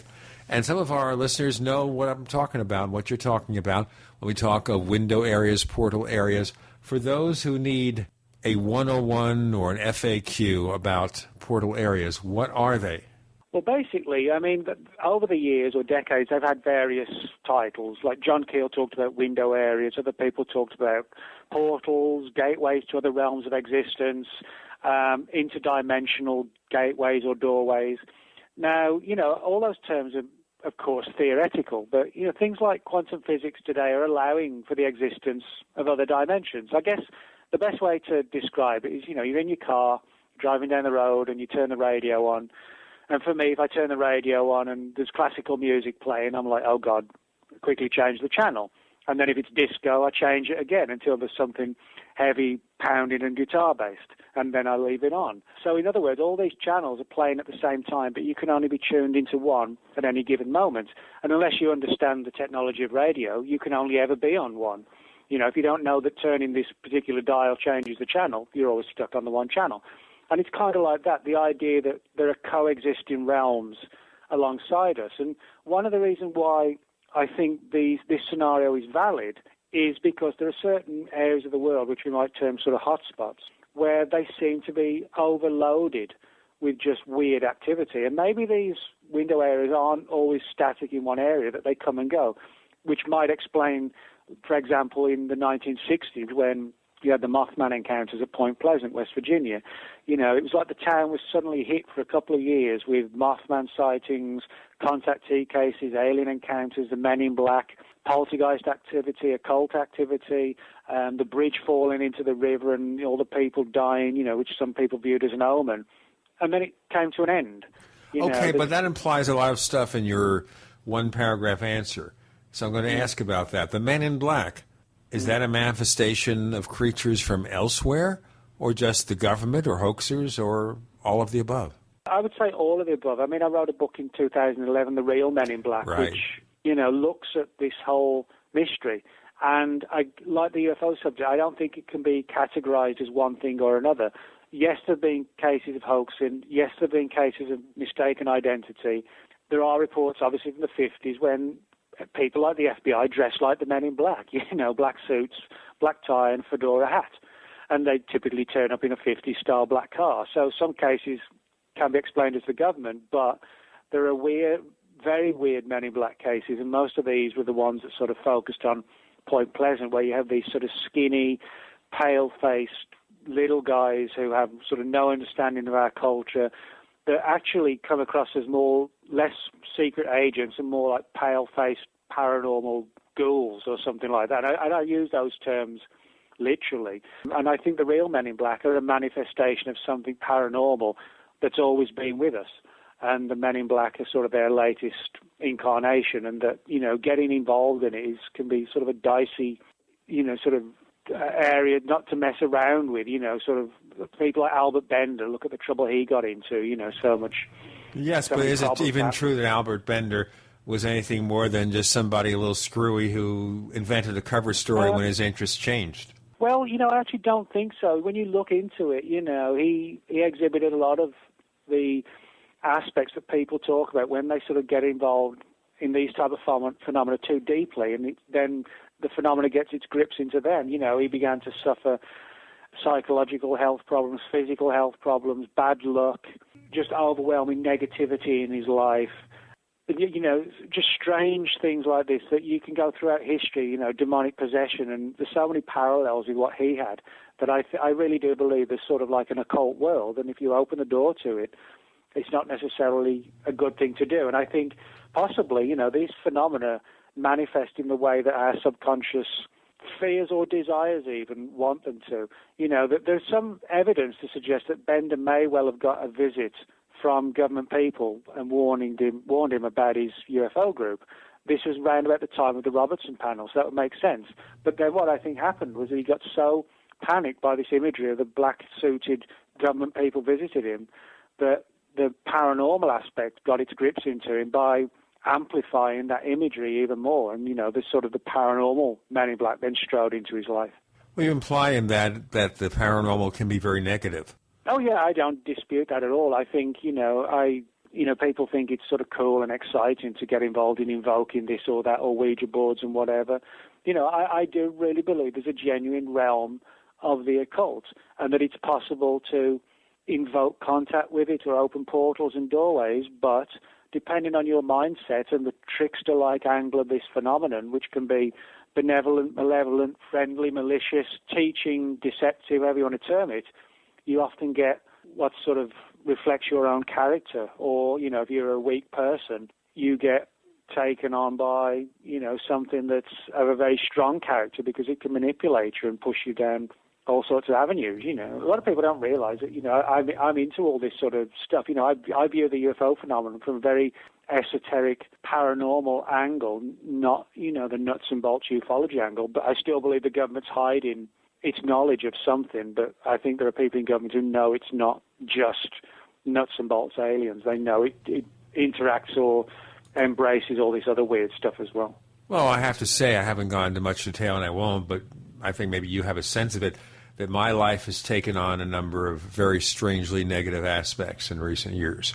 So I don't know whether that has anything to do with the phenomenon or just the luck of the draw. Well, I mean, you have to keep it balanced, because, one of the things that kind of annoys me about ufologists sometimes is that if anything happens in someone's life and they're a ufologist, it was because of ufology. I was just thinking, there's a thread in our forums which says just because we're paranoid doesn't mean they aren't watching us. So maybe some things weird are happening, but then bad luck happens to everybody. People have reverses in their lives, and you do not have to assume it's being caused by some external negative force. But I want to ask you one more thing before we go on from portal areas, and we'll be getting into something else which is related in a moment, and that is the crash of the Silver Bridge. It's just a crash, right? Well, it depends how you look at it. I mean, different people have looked at it from a different perspective. Sometimes a bridge falls into the water just because it fell into the water because, the struts have decayed over the years or whatever. Other people point out that of all places it could have collapsed was in Point Pleasant, when Mothman sightings, etc., at their height. And, of course, you can go throughout any aspect of culture and history throughout the world and find that bridges have always been associated with paranormal phenomena. That's a fact. You can take UFOs out of the equation, and every country, has the legend of the ghostly lady of the bridge, or the troll of the bridge, or the Bigfoot of the bridge, that kind of thing. So bridges have played a long-standing role in, paranormal activity. So, it's, in this angle, I truthfully don't know what the answer is. I actually don't rule out the idea that, in this case, a bridge is just a bridge. Sometimes it is. In the same way, that a ufologist dies young. Well, unfortunately, you can find any aspect of human society where somebody who isn't expected to die young dies young, or where somebody in ufology commits suicide. It was really murdered by the government. But again, any cross-cultural look at society, somebody who never expected to commit suicide suddenly does, and the people say, he always seemed a very happy guy, I'm never persuaded by that sort of stuff. So we assume here that life can have its reverses, but there's no reason whatever to assume it's related to phenomena or a single phenomenon. I got to do the break. Chris O'Brien is on assignment. I'm Gene Steinberg. He's Nick Redfern. You're in the Paracast. Ha ha ho ho ha ha.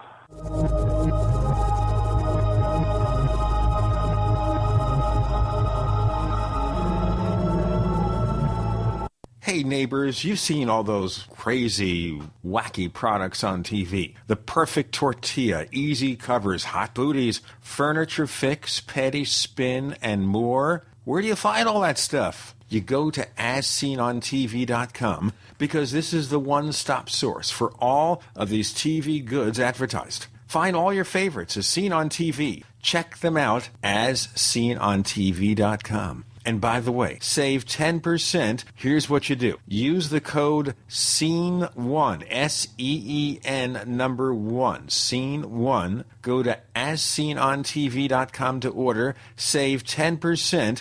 Purchase this summer's hottest As Seen on TV items. Save 10%.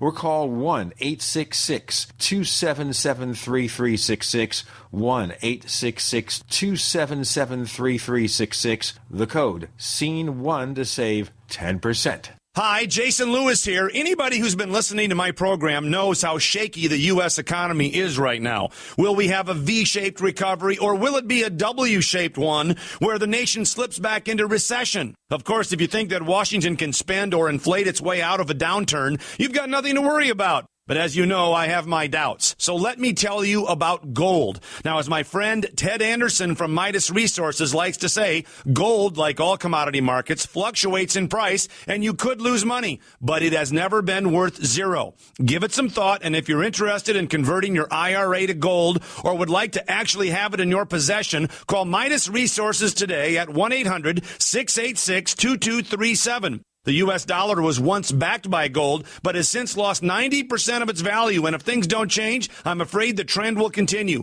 Call Midas Resources today at 1-800-686-2237 for gold and tell them Jason Lewis sent you. What's safer and cheaper than prescription drugs? Glad you asked. The answer is renovation teas. Herbal remedies are much safer and much cheaper than prescription drugs. Taste great, and most importantly, herbal teas are effective and non-addictive. Renovation tea is especially unique, and here's why. We spent years researching herbs and their beneficial properties. Renovation Teas uses only 100% organic, fair trade herbs. Our teas are blended towards specific ailments and health conditions, such as diabetes, blood pressure, anxiety, libido, detox, and much more. All Renovation Teas are formulated and hand-filled in Arkansas. Take care of yourself naturally, the way Mother Nature intended. Order Renovation Teas at renovationtea.com or call 870-784-3121. That's 870-784-3121. Renovation Teas. Renovate your health one bag at a time. Digestive health is the key to wellness and elimination of toxins. That bears repeating. Digestive health is the key to wellness and elimination of toxins. And Pro EM1 Daily Probiotic Cleanse is the key to digestive health. Pro EM1 is a powerful liquid probiotic, strong enough to cleanse, gentle enough to use every day. Pro EM1 is dairy, wheat, and soy free, contains all natural and certified organic ingredients, contains no preservatives or animal products, supports a healthy digestive and immune system, supports weight loss, improves absorption of food nutrients, aids in controlling yeast infections, is never freeze-dried, and uses 3 groups of live, viable, beneficial microbes to cleanse and remove toxins. Order Pro EM1 Daily Probiotic Cleanse at Terraganics.com, spelled Terraganix.com, Terraganics.com, or call toll-free 866-369-3678. That's 866-369-3678. Pro EM1, the raw probiotic.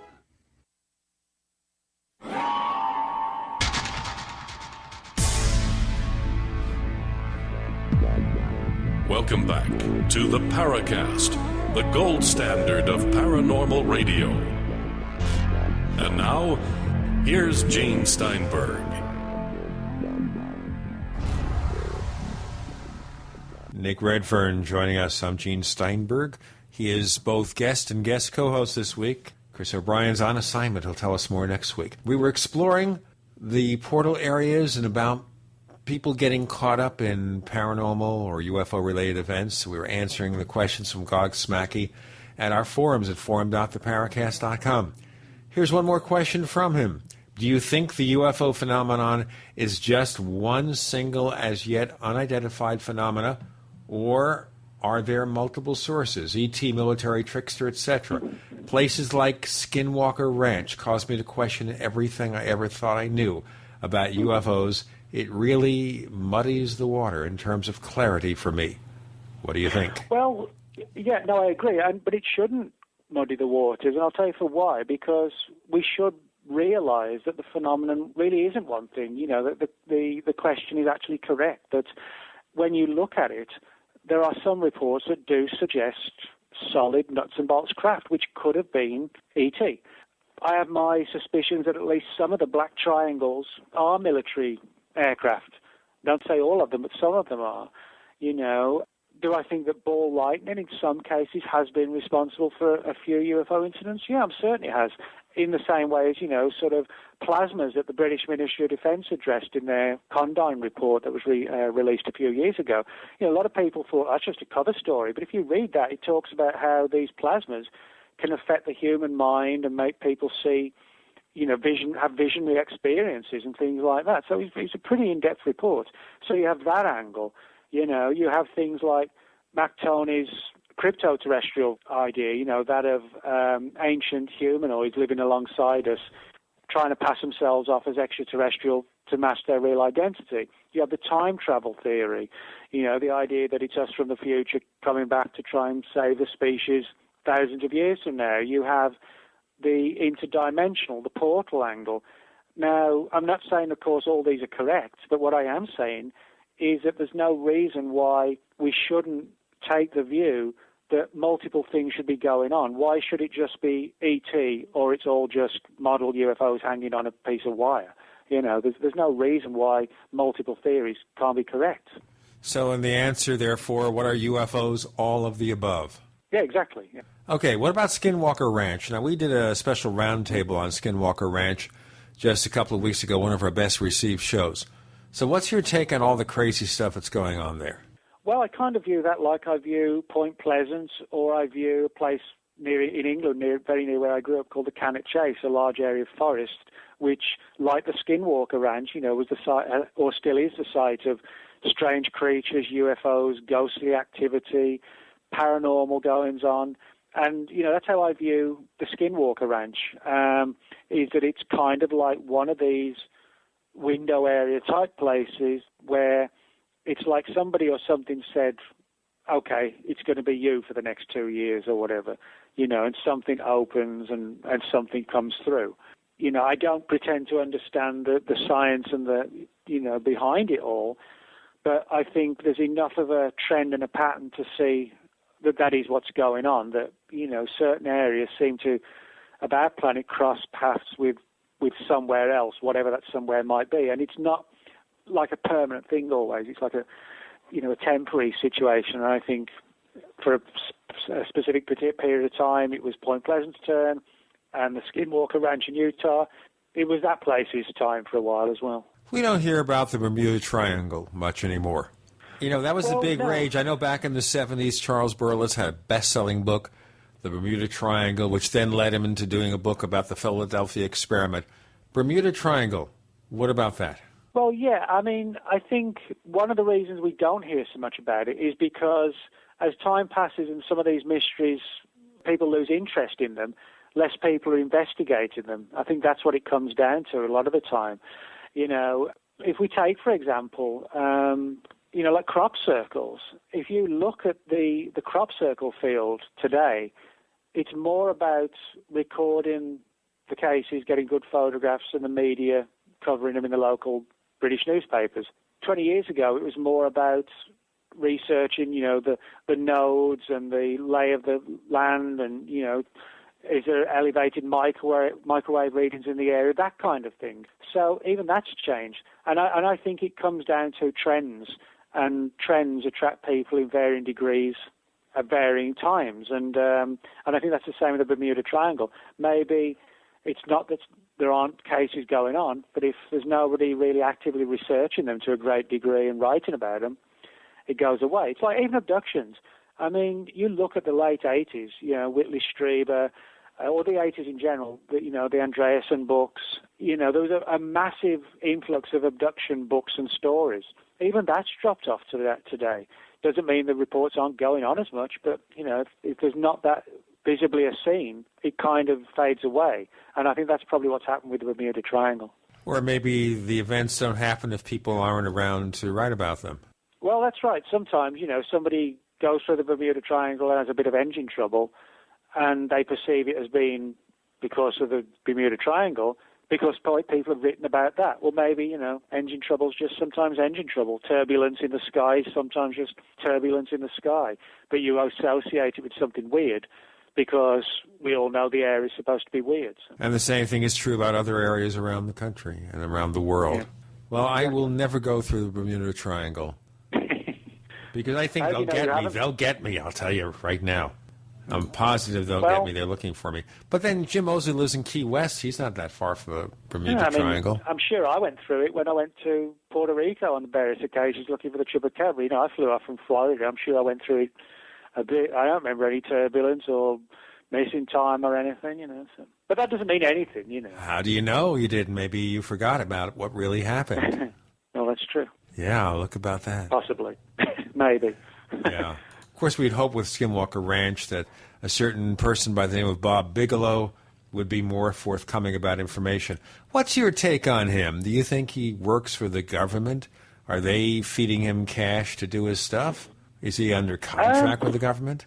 I don't know much about the guy. I don't see any reason why. I mean, why should people be saying that about him any more than anyone else? I think he's just a guy who's got an interest in weird phenomena, And he has enough money, he can do whatever he wants. He can be the eccentric millionaire. He could be doing it for his own purposes. He doesn't necessarily have to be working for the NSA, although we had a guy named Chip on the show a couple of weeks ago. I would call him a Skinwalker Ranch insider. He worked security, and he claimed that in Las Vegas, which I guess is an office for the people who work for Bigelow, he did see NSA-related materials there. So I don't know. Well, that's the story. Well, I guess it depends how you define NSA-related materials. I mean, I've got a stash of NSA-related materials. It's like hundreds of pages of UFO files through the Freedom of Information Act. Some of them have NSA crests on them, and they're only first generation, so they look...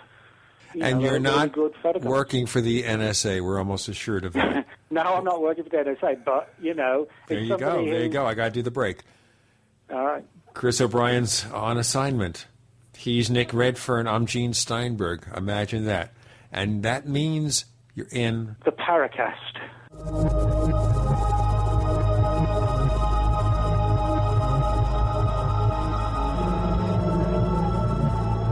America's #1 source for independent talk radio for over a decade.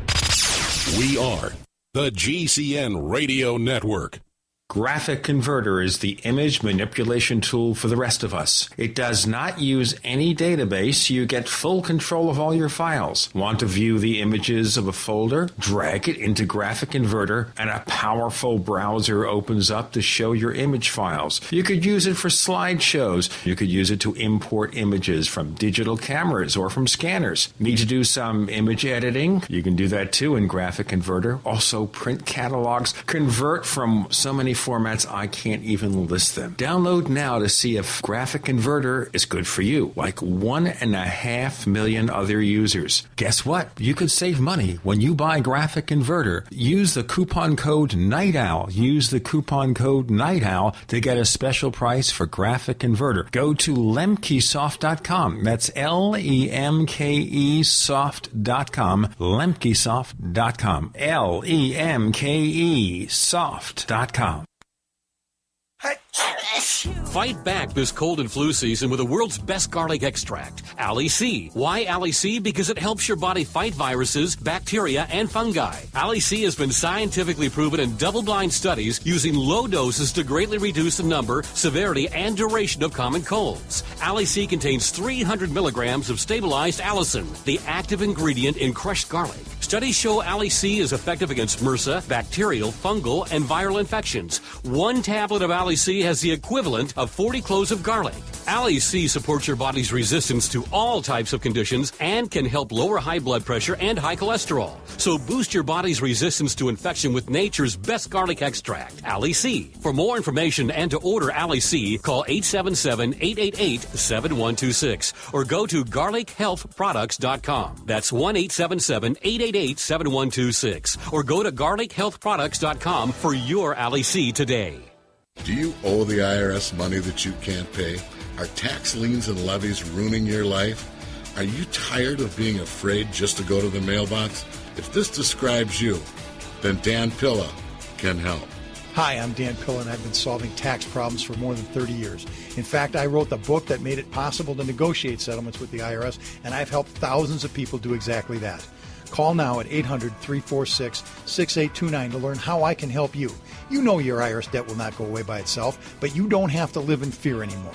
New changes to IRS policies will help more people than ever before eliminate their debts once and for all. There's no need for you to suffer another day with IRS debt. Call 800-346-6829. I can help you eliminate wage and bank levies, release tax liens, and negotiate a settlement with the IRS that will put your tax nightmare behind you forever. Call 800-34-NO-TAX or go to my website, taxhelponline.com. That's taxhelponline.com. America, land of the free. But how free can you be, really, when internet viruses and malware can attack your computer? Sure, you have antivirus protection, but it's not free, is it? Until now.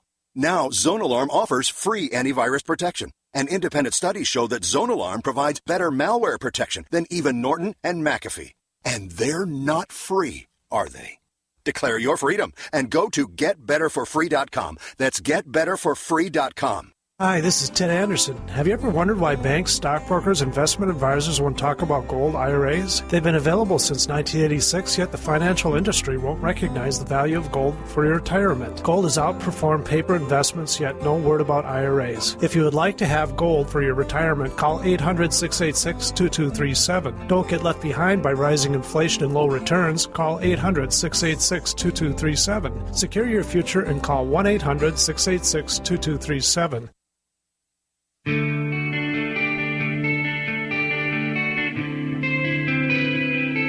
This is Jerome Clark, author of the UFO Encyclopedia and other books. You're listening to the Paracast. He's Nick Redfern. I'm Gene Steinberg. Chris O'Brien's on assignment, and we're exploring an article that Nick did for Mysterious Universe called The Future of Ufology.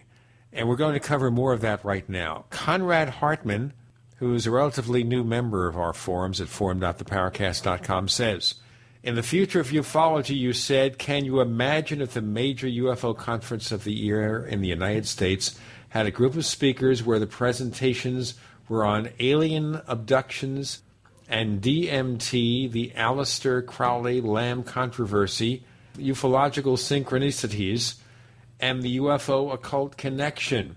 And his question would be, in response to that comment, do you think such a conference might be feasible on a small scale, and what speakers would you include in the lineup? Maybe this is an idea in the offering here. What do you think?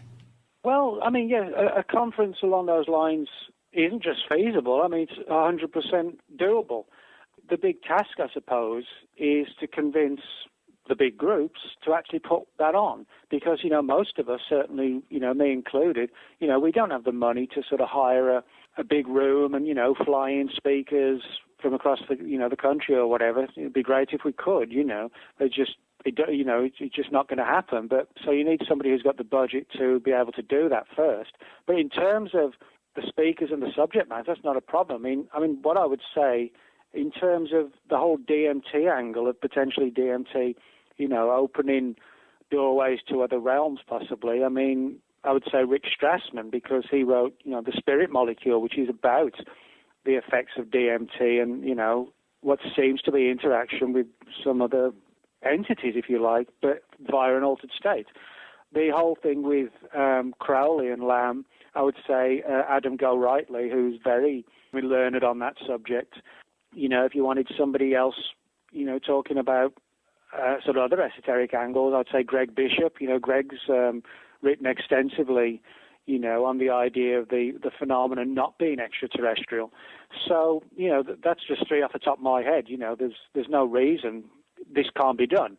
I think the problem is many of the big UFO groups perceive, and I have to admit they perceive it correctly, that what brings the punters in to the conferences is conspiracies about aliens and alien abductions and the idea that crop circles are the work of aliens and that it's all alien, basically.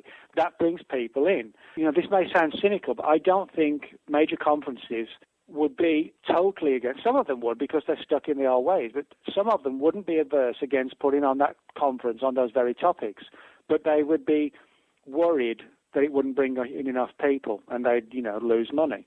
So they don't gamble it. They just go with, let's have somebody talking about the alien angle of Roswell, crashed UFOs at Area 51, alien abductions, etc., and play it safe. Again, it's, as they say, politically correct. That's the whole part of it here. It has to be commercially viable. I think that's part of it right there. Would such a conference be commercially viable?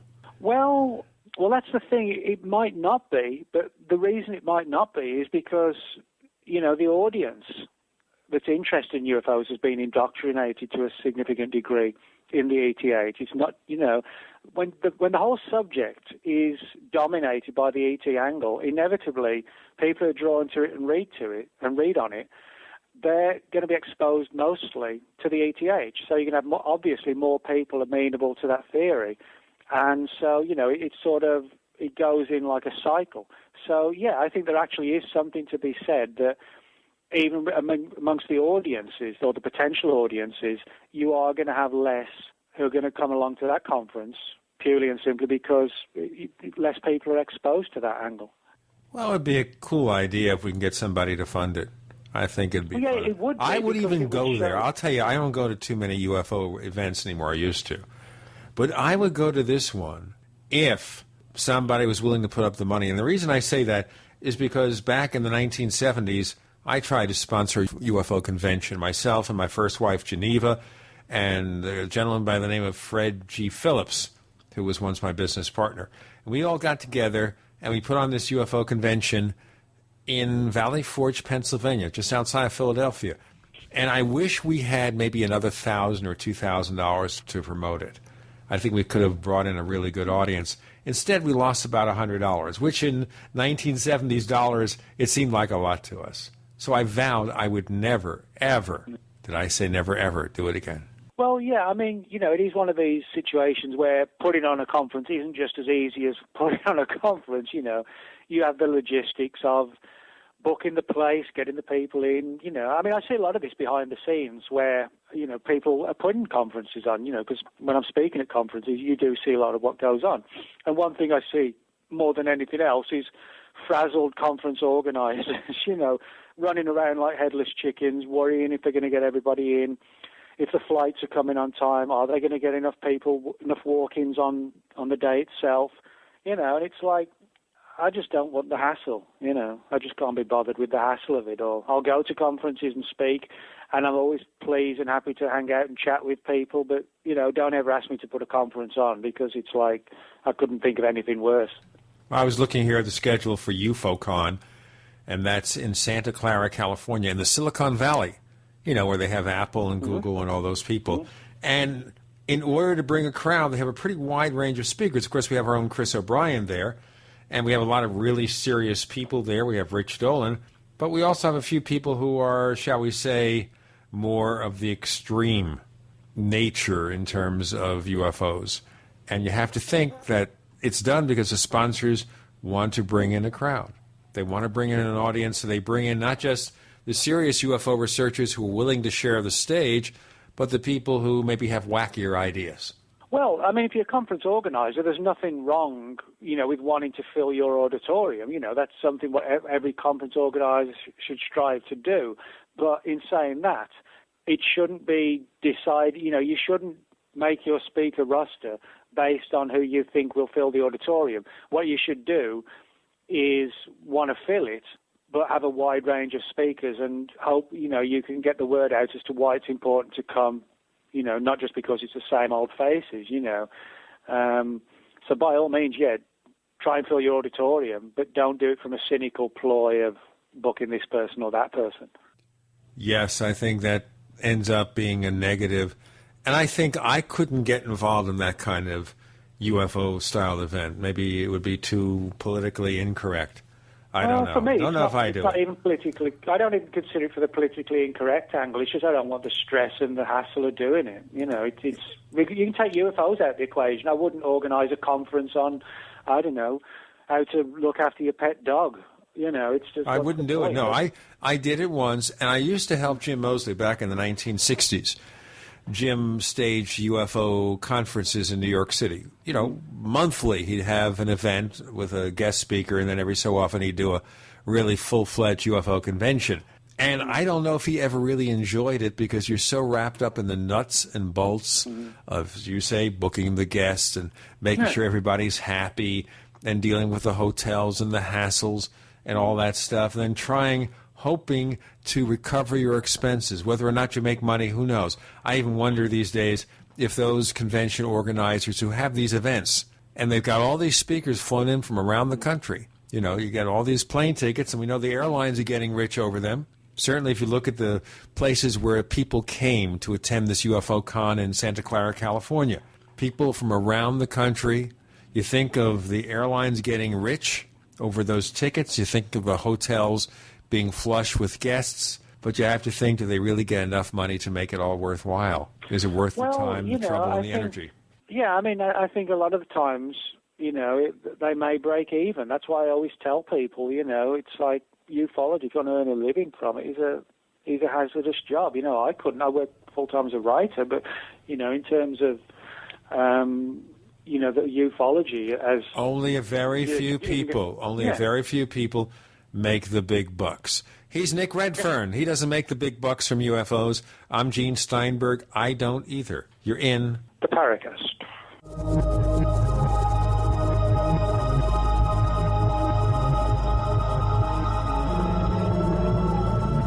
Are you tired of searching for great talk radio? Something more important. Search no more. We are the GCN Radio Network. If you want to get your website online and you need reliable service, first-class service at the lowest possible price, there's only one place to go. Well, DreamHost has a special promotion with our show where they'll offer you unlimited disk space, unlimited bandwidth, one-click web apps such as WordPress, 24/7 support. You can save over $55. You want to know how? Go to dreamhost.com/radio, dreamhost.com/radio. Whether it's personal mail, whether it's business email, you want reliable, dependable delivery, freedom from spam, freedom from viruses. Well, Polaris Mail offers professional email hosting services for your personal or small business use. Each account uses 25 gigabytes of storage, an easy-to-use webmail interface, and full mobile sync. Sign up today for a 30-day free trial at polarismail.com, polarismail.com. Here it is, another election year. And here you are again, wishing you knew more about the Constitution, the Bill of Rights, the other amendments, and the Declaration of Independence. But who has the time to study? Wouldn't it be nice if you could simply listen to them? And wouldn't it be great if they came packaged with an index? Yep, an index that lets you go to any part of the founding documents just by punching in a track number on your computer or CD player. What exactly is the Ninth Amendment? Track 10, play. It's that simple. The Founding Documents collection on audio CD. To get yours now, just go to Amazon.com and type in Founding Documents Collection, CD. For just $19.95 and $3.99 shipping and handling, you'll have the firepower you need to argue from the ultimate facts that form our nation's foundation. Want to be a hero? Get one for you and give another to your local school for Constitution Day. Go to Amazon.com now and type in Founding Documents Collection, CD. American gardeners and fellow patriots, make the right choice with your money, time, and your family food supply. Choose 100% pure heirloom seeds in the Survival Seed Vault from MyPatriotSupply.com. Why spend more? The Survival Seed Vault from MyPatriotSupply.com is only $37.95 and includes 20 varieties of pure, hardy, easy-to-grow heirloom seeds. Yes, only $37.95. That's 70% less than our competitors. You could buy 3 Survival Seed Vaults for less than one of theirs. The Survival Seed Vault from MyPatriotSupply.com includes detailed planting and seed-saving instructions and ships same day. Plus, all orders over $49 ship free. MyPatriotSupply.com is American-owned by patriots like you, passionate about freedom and preparedness. Call now, 866-229-0927. That's 866-229-0927. Or discover more emergency preparedness items when you order at MyPatriotSupply.com. Choose the original. Choose the Survival Seed Vault at MyPatriotSupply.com.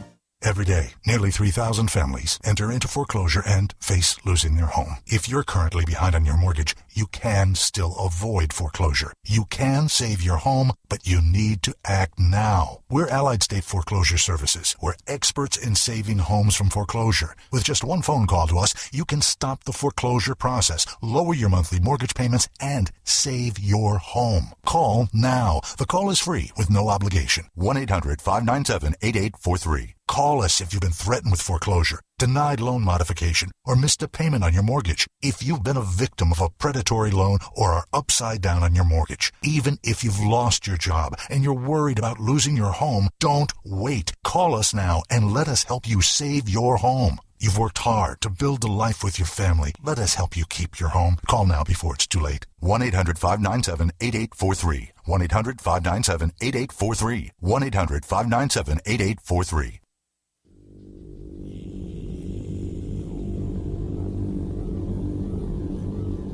This is Jacques Vallée. You're listening to the Paracast, the gold standard of paranormal radio.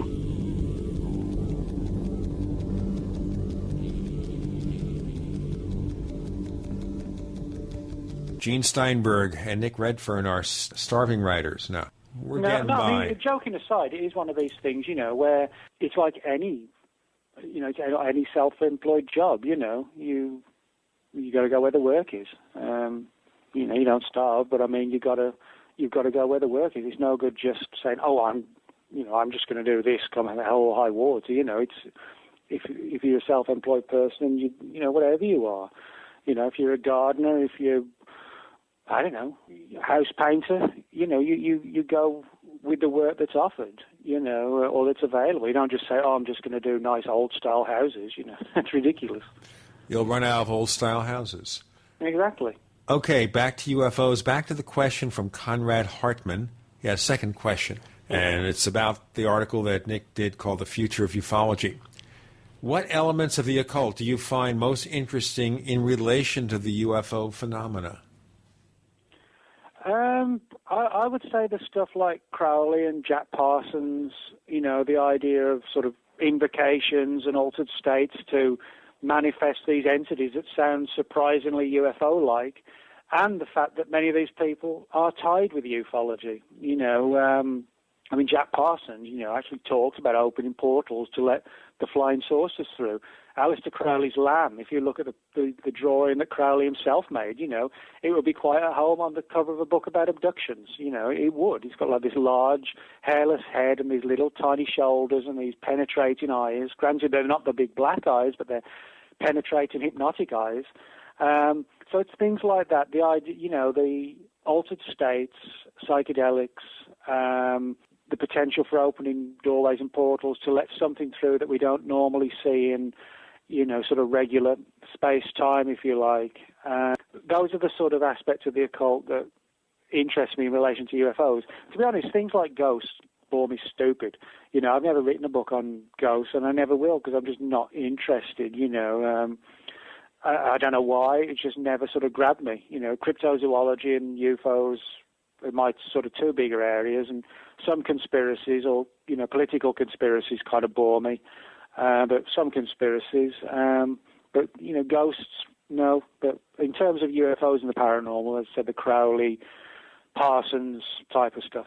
In your conclusion to the future of ufology, in big, bold, not so bold letters with all caps, you say ufology has failed. Why? Well, because we haven't solved the mystery. And, I'm not saying by now we should have done, but all we've really achieved is we've collected a lot of sighting reports, a lot of witness testimony, and that's it. We have not got any answers. We've got all these reports, all this testimony, and what we've done is not got an answer. What we've done is we've developed belief systems, or more properly, one belief system. And so if ufology is to achieve anything, it needs to think more outside the box. But then again, there's no paranormal phenomenon on the face of this planet, no matter how old it is, that we've solved to everybody's satisfaction. It's always stayed enigmatic and one step ahead of us, or one step away from us. So are we never meant to solve the UFO mystery? Is it one of those things, as Ray Palmer said so many years ago, and I've quoted him a few times and gotten ragged on in iTunes reviews because I say this, flying saucers are here to make us think. Yeah, that could be the case. You can look at every paranormal phenomena that we never quite get to resolving it. We never quite, can confirm what a ghost is, Is it a projection of the mind? Is it really somebody come back? We don't know. It's the same with the UFOs. It's the same with the Loch Ness Monster, the Yeti, Roswell, Kenneth Arnold. It's the same period. They're always one step away from us, and we never quite get it. Like the TV show One Step Beyond. So what do we do? What's going to happen in the UFO field? Is there anything we can do to break out, as you say, break out of its total failure to have ever achieved anything solid? Well, I think, some people might, if they agree with me, they might say, well, what's the point of doing anything else? And I can understand that, but for me, that's a defeatist weak approach. I think what we should do is further our studies in terms of looking outside this carefully delineated, it's ET coming to steal our DNA because their race is dying angle. We need to look totally outside the box at some of the really fringe areas and dig into them as deeply as possible, because I think we stand a chance of getting some answers versus just more and more reports and more filing cabinets and more memory sticks, which don't really answer anything. So we need to think outside the box. If we don't, ufology won't be dead 100 years from now. They'll just be an equivalent to me and you and an equivalent to the Paracast talking about Roswell and Kingman. You know what? I want to think the Paracast will continue. I'm gone. My son, maybe his heirs, will take over the show, or maybe Chris O'Brien's heirs, or maybe, if Nick Redfern has kids, they will take over. They will take it on, and the Paracast will be in its 150th year. Nick Redfern doesn't have kids, and he doesn't really care less I don't care about any legacy in the future at all. I'm like, I do what I do, and I'm not, what the future brings, or it doesn't. I don't really analyze it that much. I'm not that deep. I just do what I do, and that's it. So. Okay. Do you think the phenomenon takes us on the journey to discovering what we think we're learning about the subject? Well, I do. I tell you for why. Because like a lot of people who investigate paranormal phenomena, I get a lot of synchronicities, and I think it's important to follow synchronicities, what the message is, because often it takes you places metaphorically and literally. And, you meet people, I think, for a certain reason. So I think I don't know why, but I think there's something to the phenomenon that's sort of trying to teach us something. But Go with the flow. Go with the flow, but it's so enigmatic, it's difficult to understand why it's doing it. But it's hard to read the message. Don't ignore them. Yeah, don't ignore those signposts or whatever. All right, we look for the signposts. Nick Redfern, you're such a prolific author. You have a new book that's coming out very shortly. Can you tell us what it's about? Yeah, it's out in about 3 weeks. It's called The World's Weirdest Places, and ironically it deals with a lot of what we've spoken about tonight, like portals and doorways. It's published by New Page Books, and they actually only asked me earlier this year. That's when I sort of had to crank the book out that quick. If I wanted to write a book on my sort of favourite 25 paranormal hotspots around the world. And so that's what it is. It's sort of a study of these portal areas that, where they're just sort of blitzed by weirdness for years of a whole wide range. And so it's a study of my favourite ones, as I said, crossing the centuries and literally everywhere from the US to the UK, India, Australia, Russia, South America, all over the place. And that'll be out, as I said, about 2 to 3 weeks. And we'll certainly look at the book and have you back in a few weeks to talk about it further. Just very briefly, without discussing the book, because I haven't seen it, and that is, do you cover places like Bermuda Triangle or Skinwalker or anything like that? Not the Skinwalker. The only reason I didn't put the Skinwalker Ranch in, or I didn't put Point Pleasant in, was because, they'd really been done to death. But I've got places like Sedona, Loch Ness, because a lot of people, like with Loch Ness, to give people a sort of flavour of the book, a lot of people don't realise that, people think of Loch Ness, they think the Loch Ness Monster. But there have been UFO encounters at the loch. There have been sightings of large, mysterious black cats. Aleister Crowley actually owned a house on the shores of Loch Ness called Boleskine House, which was later owned by Jimmy Page of Led Zeppelin. There's been witchcraft activity. There's a haunted cemetery at the loch. So it's things like this. I point out an area that is sort of so, just saturated with strangeness. So there's places like that, and there's some that people have, possibly never even heard of, which is a good thing as well. Name of the book again is? The World's Weirdest Places. Oh, sounds like my apartment. Nick Redfern, where do we find more of the stuff that you write about? At nickredfern14.blogspot.com, or I write regularly for Mysterious Universe. It's an online site. Facebook, you just type in Nick Redfern, you can get me that way, and that's main ways. Twitter, whatever. So. And he turns up here on the Paracast every so often because he's one of our friendly guest co-hosts. And by the way, you find us, the Paracast. We are the Paracast. On Twitter, there's a Paracast fan club on Facebook, and there's a Gene Steinberg area on Facebook, if you're really so inclined. Nick Redfern, thanks for joining us this week on the Paracast. All right, thanks, Gene.